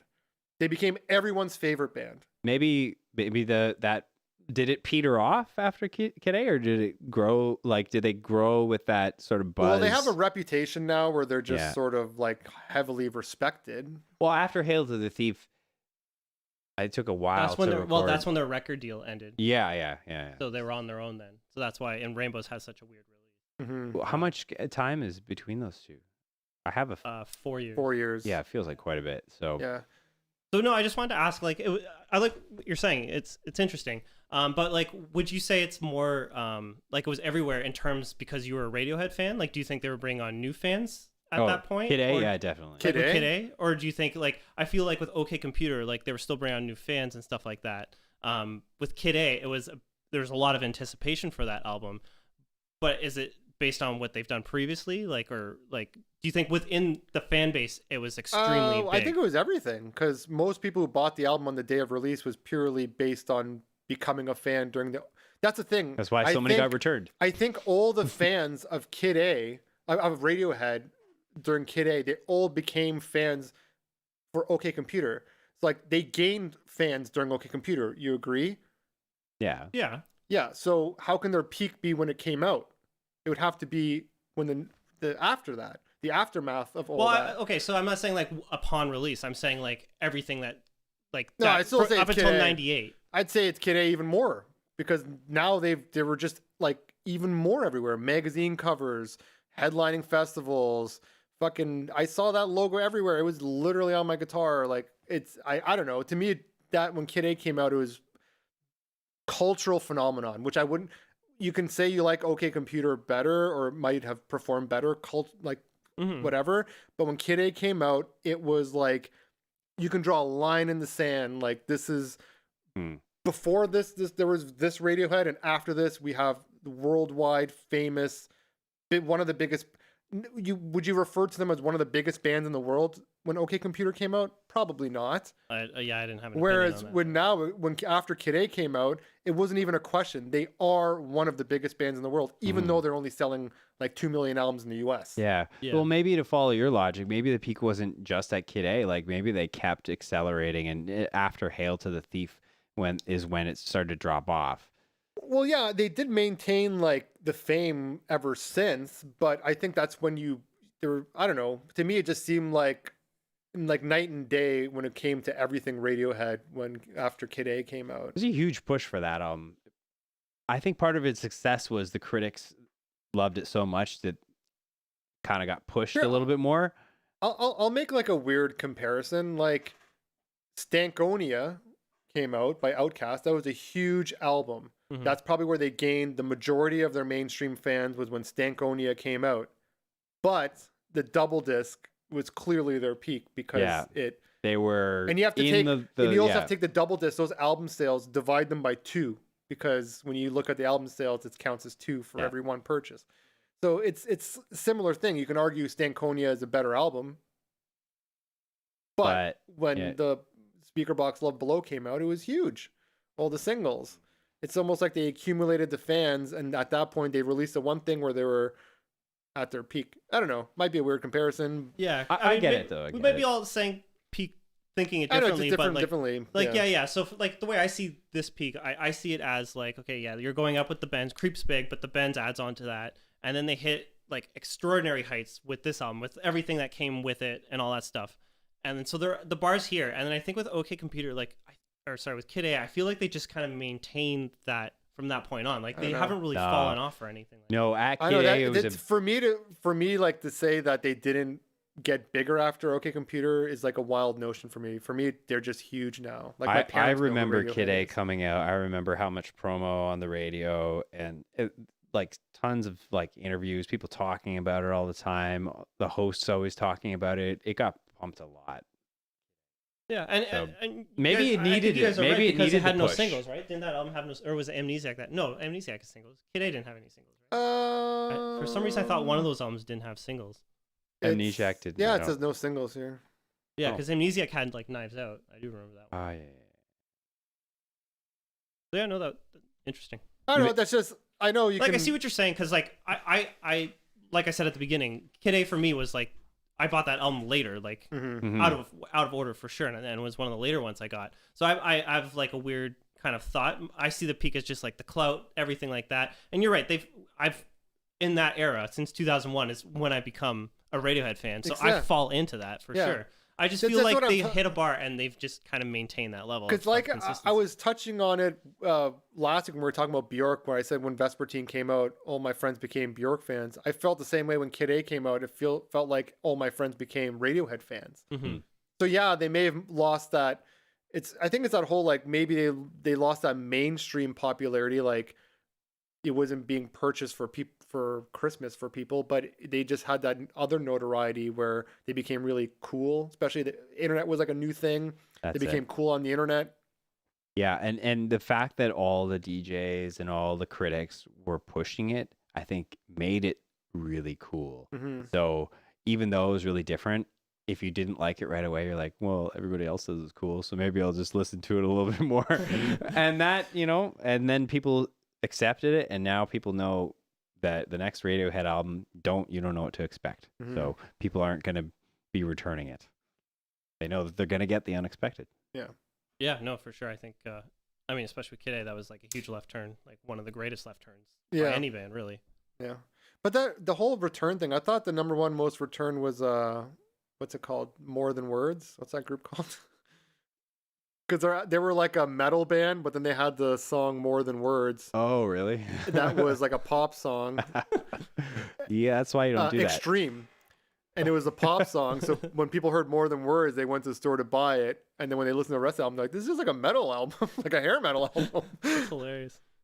I don't know. Kid A may have been returned. I don't know. You said maybe that. not returned. Yeah, no, I think it was more just the biggest drop week to week. Yeah, from week okay, 1 to week 2. Yeah, I think that's what. But because so much anticipation. This is also, exactly. But this is also the era where I remember that sort of being a thing because there was all this internet hype for all these albums being released. Rip it and then you got it. But not even just that. It's like everyone, because buying the album day of became like a thing.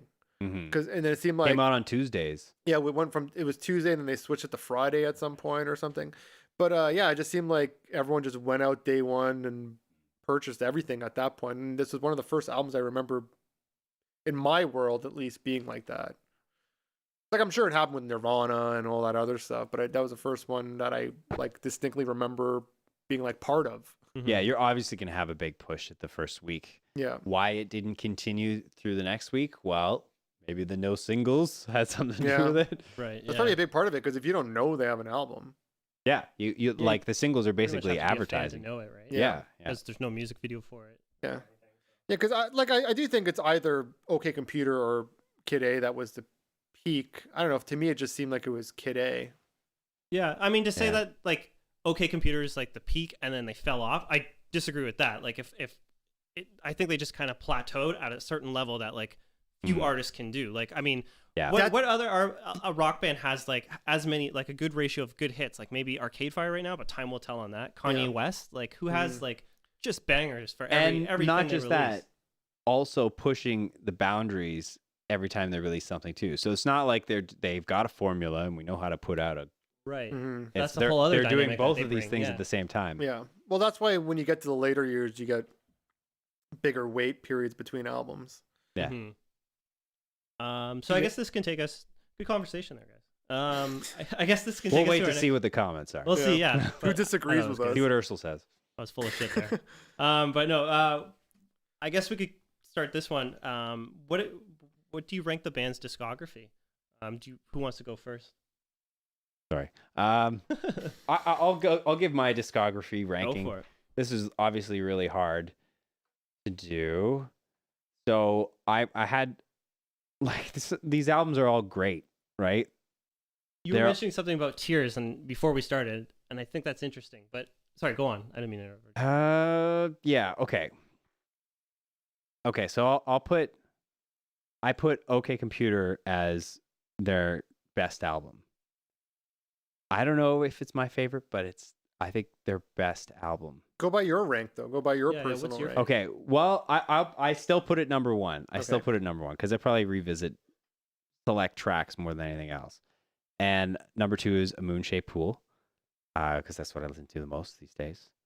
And then I put the Bends, but like at this part, I'm like, shouldn't the Bends be up there? Because I've listened to the Bends way more, but lately I haven't, not for like quite a while. Mm-hmm. And then I put Amnesiac because I like it more than Kid A, actually. Oh. And then I actually put I really like In Rainbows, so it's kind of tied with Kid A. And so then I have King of Limbs and then Pablo Honey. I didn't remember what it sounds like. So that's my ranking. So what was that again? Say it again. Yeah. OK Computer, Moon-Shaped Pool, the Bends. And then, Hail to the Thief, right. I didn't know where to fit that in. And In Rainbows, did you say that one? Yeah.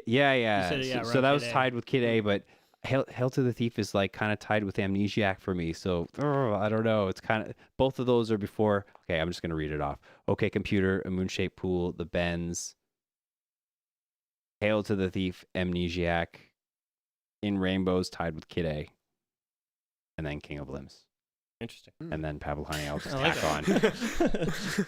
That's It's my funny order. because mine is drastically different. Oh yeah. Well, that's the thing. They're That's all the thing, it's they're all all like- so it's yeah. like, how do I even order like these? when I was ordering it, I would literally like I made an order and then like I would move like Yeah, 7 to 3 to exactly. 4 You to should 8. see this. There's all bunch of This ranking was like easily the hardest ranking I've had to do Yeah. out of all the episodes we've done. Yeah, Who do you want me to go or do you want to go? I can go. Go for I went Kid A number 1 just because I probably listened to that album the most. I still like have that feeling when I remember just putting it on for the first time and hearing that do do do do do.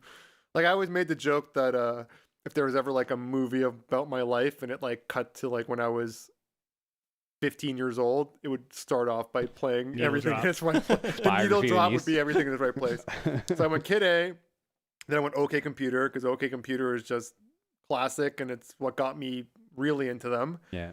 And then I guess this might be a controversial pick because I didn't realize this album was like hated by fans until Middle 8 made that video and I was like flabbergasted. What album? The King of Limbs.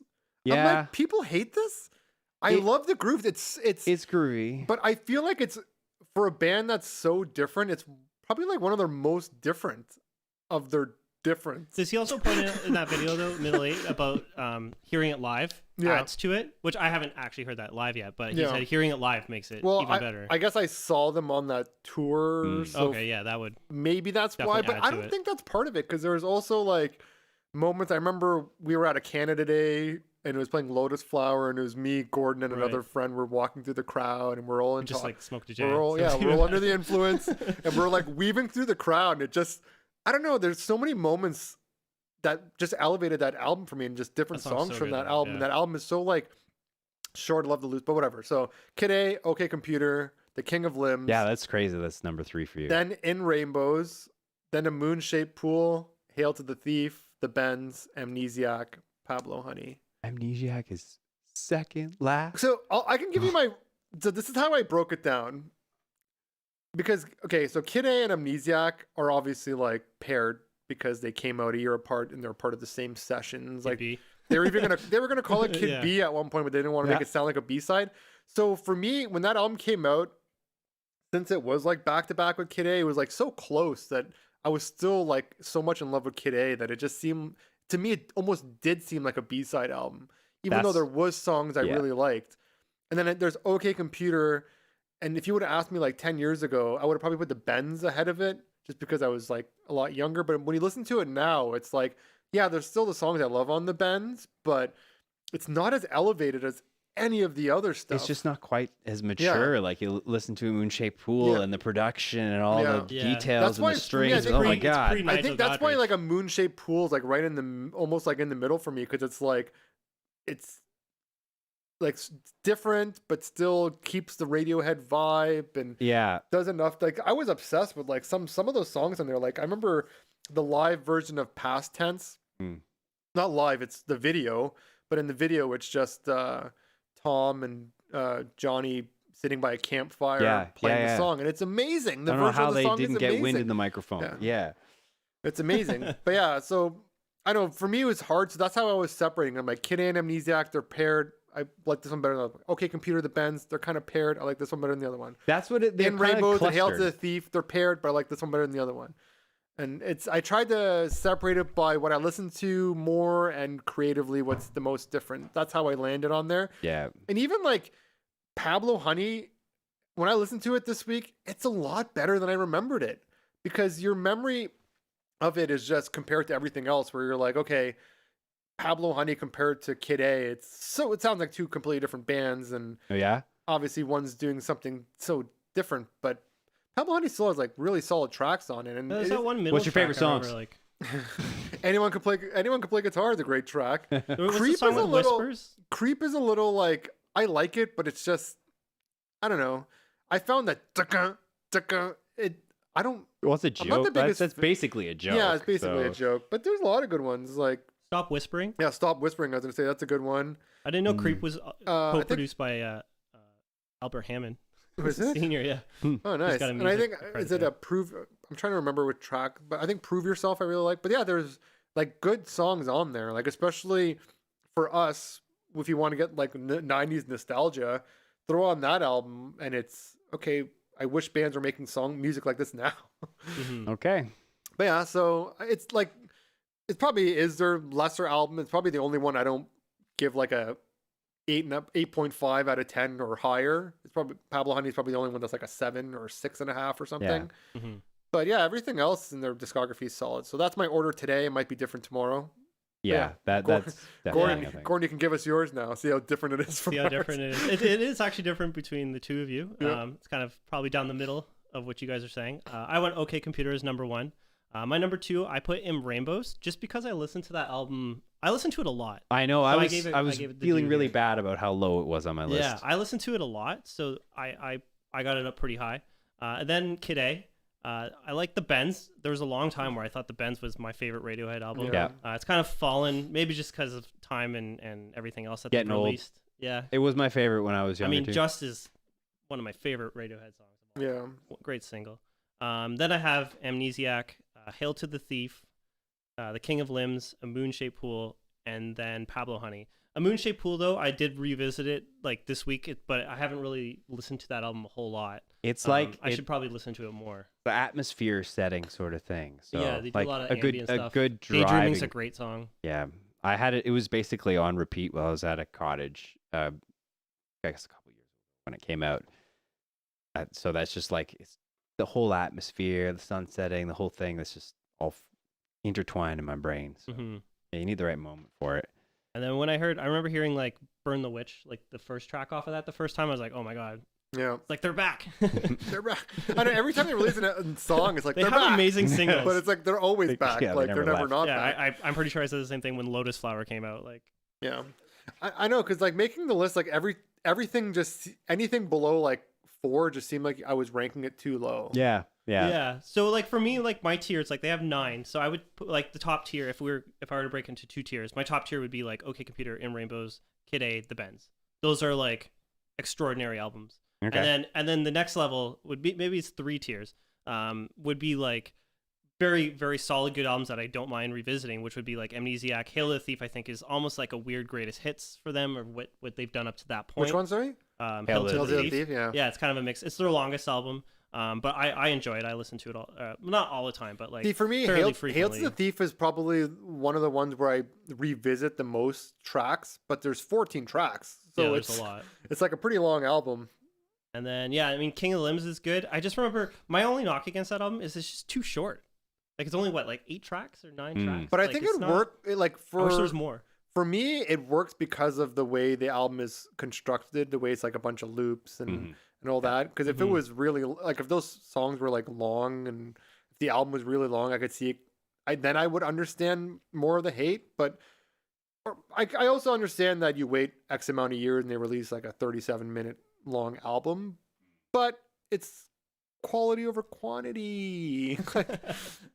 And then I mean the third tier would be Pablo Honey, but it's just because it's maybe like an average rock album. It's just because it's mediocre. Catalog. It's just because it's mediocre. Because you listen to Pablo Honey and you're like, this isn't bad, and then you listen to the Bend, you're like, well, this is like a 10 times better version of that. What happened? And you listen to OK Computer and you're like, this is like a 10 times better version. They just keep getting better. Yeah, I guess. Yeah. It's just that the issue with Pablo Honey is that so many bands release albums that sounded similar to that. Yeah, and they were just getting their footing, yeah, figuring out who they were. They were being called like a one-hit wonder when it was released.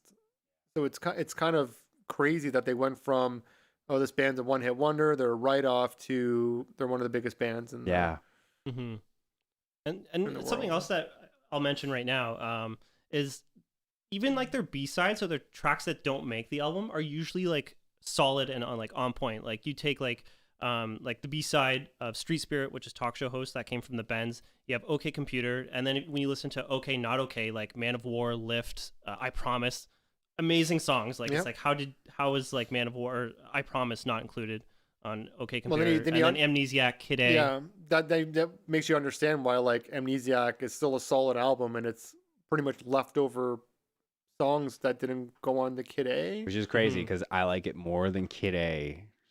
I would say weird. I kind of get where you're coming from. Like I disagree, of course, but like I get where you're coming from because it seems like Amnesiac is more.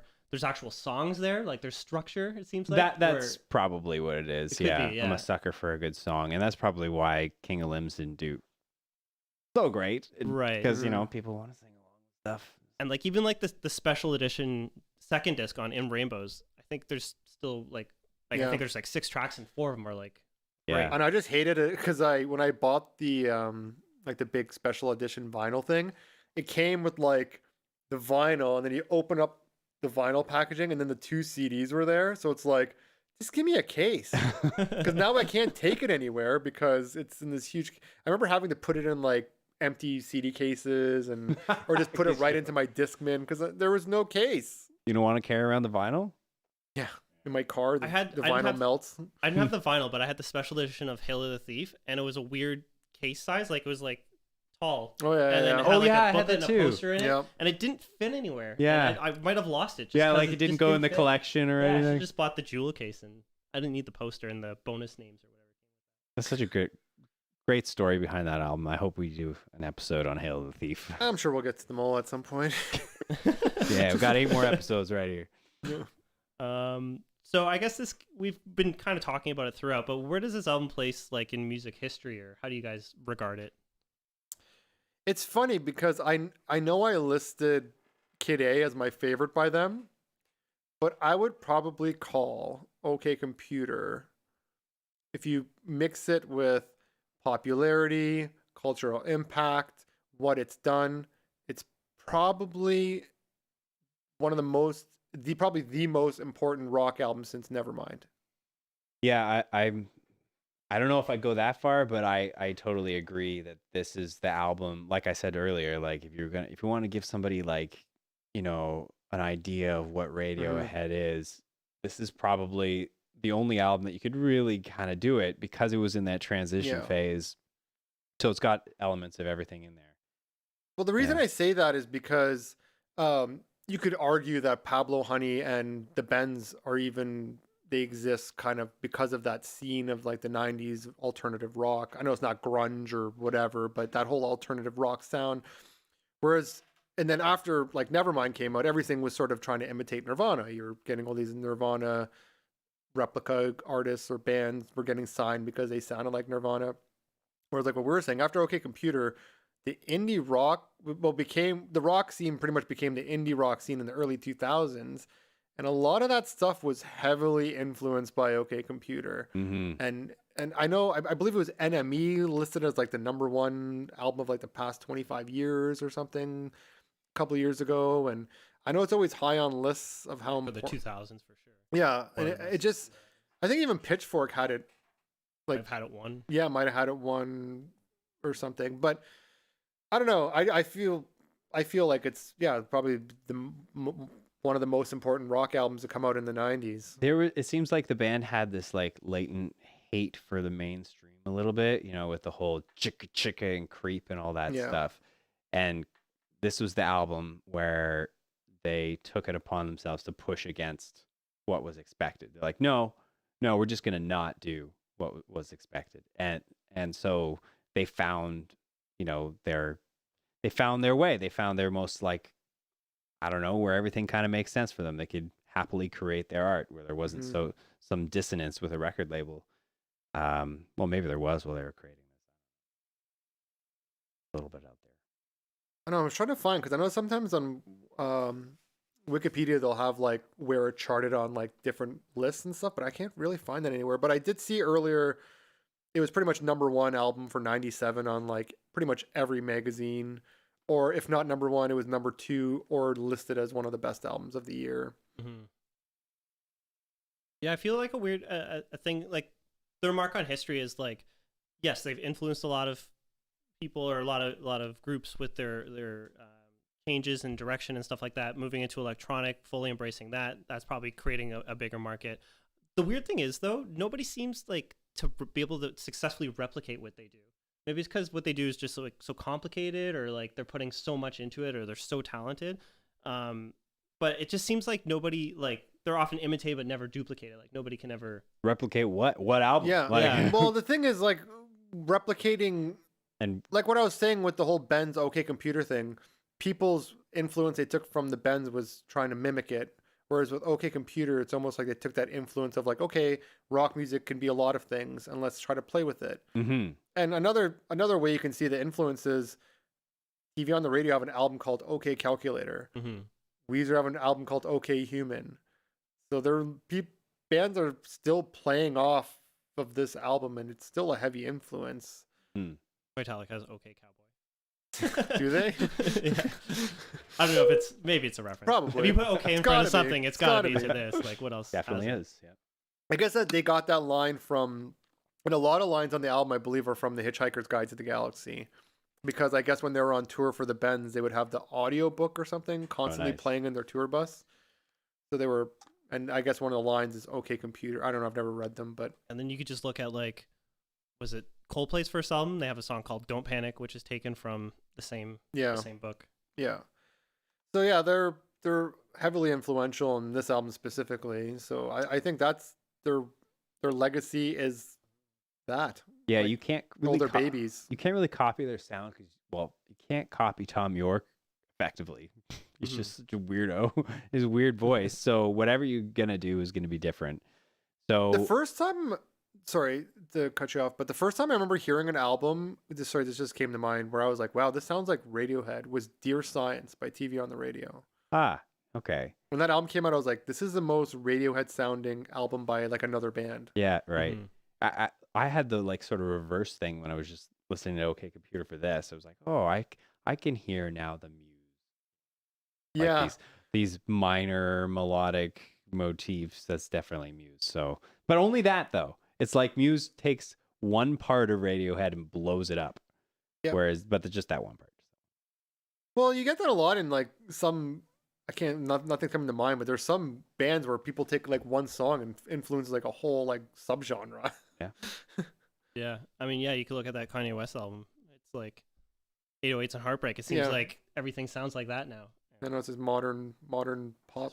One thing I just want to call out, I guess, a final thought before we ask the question. One thing that's pretty cool about this band is they're very concise in their stuff. Like they don't have like the 10-minute epic track. Like their longest track is probably Paranoid Android. Like they don't have much that gets into that later. They're not rocking out. You don't have like that 10-minute jam. Oh, that's sort of thing. There's no airplane. They don't have that, or anything like that. But a lot of their songs are long in the tooth. I will say that much. Where they don't give you that 2.5, 3.5 minute song. Every song is 4 minutes plus, it seems. True. Which, like, their songs are dynamic enough. They do enough that it doesn't get long in the tooth.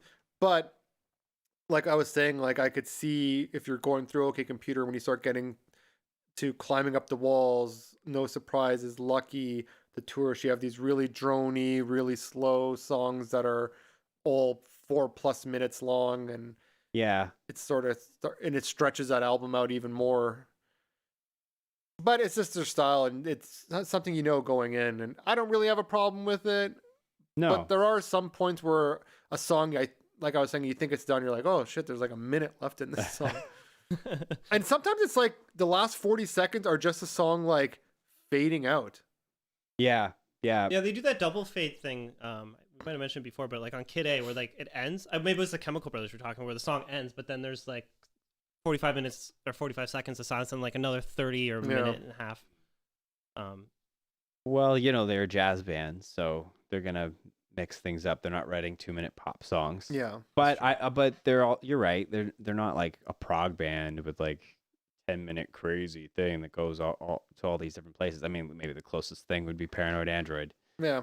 The comparison, another weird comparison I'll make for that front is I prefer it like this, because I know like their songs do a lot and they're in that 4 or 5 minute range, which is kind of long, but not too long. Where Tool kind of was doing the same thing, but they're a prog rock band, but their songs were all like, 5-6 minutes long. They do a lot, so it doesn't really feel long. But then that new album came out, and every song is like 12 minutes, 10 minutes. It just... Okay, don't tell me too much. I'm going to do a reaction video. Oh. Don't want to taint future content. I already long. see where they were going, like from 10,000 days. It's like Mars Volta kind of runs into that. But my problem with that is, so for me, like a band like Tool, you want to put on that 4 or 5 minute song, get that energy, like they have the build ups and blah, blah, blah. Whereas when you're doing a 12-minute song, it's not like they're making it some crazy dynamic, like it is dynamic and they're doing a lot, but it's like now instead of playing that riff for 4 bars, now they're playing it for 8. And that slow build up, instead of being 30 seconds long, is now a minute or 2 minutes long. Yeah. So it's not like they're really, it's almost like they're just stretching out. I don't know. I know a lot of people love that album, but it's for Tool, how much I love that band, how much I was anticipating it, how little I listened to that album had 100% to do with the length. Yeah. I feel like if Radiohead did a thing like that, where they're like, we're making an album, every song is going to be like 10 minutes long, I'd be like, fuck. I don't know. You know what? In a way, it almost would make more sense for Radiohead. It would make more sense for Radiohead. You can do a dance track that goes on for a long time and people are just like in the zone. What Tool's doing, like departing from things changing, where it's just like the same thing. I don't know. I haven't listened to the new album, but like on 10,000 Days, it'd be like very little change for a really long extended period of time. And you're just like, why did this have to go on this long? It's not like I'm dancing along. And I love Tool, but I probably revisit like Stinkfist more than I revisit like one of their 10-minute songs. Yeah, and that's a long-ish song. Like it's got a long ending outro with like makes you wait and stuff, but things are changing and evolving. Yeah. Whereas like even before, like I know we're going on a Tool tangent. That's not for a few weeks, but like you on Later Alice, you had Parable and Parabola was split into 2 songs, and it kind of was cool, and they kind of built on each other. Whereas now that would be like one track. Yeah, and it would be twice as long. Yeah. Yeah. No, I feel like that way. Like I tried to get into Mars Volta, and I like The Widow, and that's like a 5-minute track. But then the rest, every other song is like double digits or like at least 8 minutes. I know. For me, when you start getting into that, like I do like some ridiculously long songs. Like what's that really long Mars Volta? Cygnus, but it's worth the wait. Yes, you're like it's like a 12-minute song, and even there's like a live YouTube video, and it's broken up into 2 videos. Really? Oh, but I think it might have been from back then. Maybe there was a limit or something. I don't know. But yeah, that song I love, and I listen to it quite a bit. That's actually a good one if you're like trying to fight doing cardio. You're like, I have 10 minutes left. Put on this song, and you're gonna get through it in no time. Yeah, but if it was a whole album of that, it just gets tiring. I don't know. I could do a whole album is fine, but there's got to be something at the end of that tunnel. Like if I'm just waiting around and there's no amazing part. Here's my counter argument: if every song is an epic, no song is an epic. Wow. Like how do you know it's epic? Because there's nothing to compare it to. There's no scale. Tool was cool when they had a song that was 12 minutes long, as compared to everything else that was like 5 or 6, or even like an 8-minute long song. You're like, oh shit, this is our epic. But now every song is 10+ minutes, so every song can't be epic. Listen, we got to stop talking about Tool. I know. But on some of it, like we still have good Tool thoughts. Okay, I'm not even gonna do it. Let's just move on. Let's stop talking about Tool. We'll move on. Cool tangent. Tool's in a few weeks. All right. Any Radiohead final thoughts before we ask the question? You guys have anything to add or think that we missed? Peter? I think we've said a lot. Said a lot. Okay, so I guess who wants to go first? Is this album essential? Who wants to answer? I can answer first. If you guys. I can go first. I think we all have the same answer. Mine's going to be simple. Yes. Yeah, me too. Yes. It was the top album. What a surprise. For this one, like we've said our piece like all throughout this show why it's essential. Like we've listed all the bands they've influenced and stuff too, but I think most people who don't even listen to Radiohead will probably see like, oh, these people are going to decide if this album's essential. Yes, it is. Like it obviously is. Like everyone it's on the top of every list. Yeah. But I think the weird thing is though, if you come into Radiohead on this album and you think it's like a little too hard to listen to, take a step back and listen to the Bends. If you're cool with it, then take a step forward and listen to Kid A. Yeah. But even if like Kid A is a turnoff for you, you can go on to their later albums and find songs you like. True, especially in Rainbows and Hail to the Thief. Sure. You can easily find a track you like. Absolutely. I wish I could play Moon-Shaped Pool to my philosophy teacher in high school. Be like, telling me this isn't art. Into this. Yeah, definitely essential. 3 out of 3. Yeah. Sweet. Okay. I never really doubted it, but Yeah. it's good that we had the conversation. So I guess that wraps it up for this week. Like and subscribe. Thanks for watching. If you're on YouTube watching, and you can always find us on Anchor and Spotify. Yeah, and let us in the comments know what your favorite songs are by Radiohead, or what your favorite albums are, and what your rank is. Yeah. I'm kind of interested now, because we all had different ranks. Kind of wildly different rankings. Yeah. So Yeah. And point out where you disagree with Anise. Yeah. Put it in the comments. Yeah. Disagree with all of us. And then we'll be back next week with Pearl Jam's Yield. Ooh. Nice. Another 97, I think. No, 98. 98. I checked. Ooh. I thought it was. I actually had a tab open. Another 98. All right. 98. So yeah, I guess original music by Ryan Dugal and artwork by Vincent Tran. Thanks for joining us. See you guys. Bye.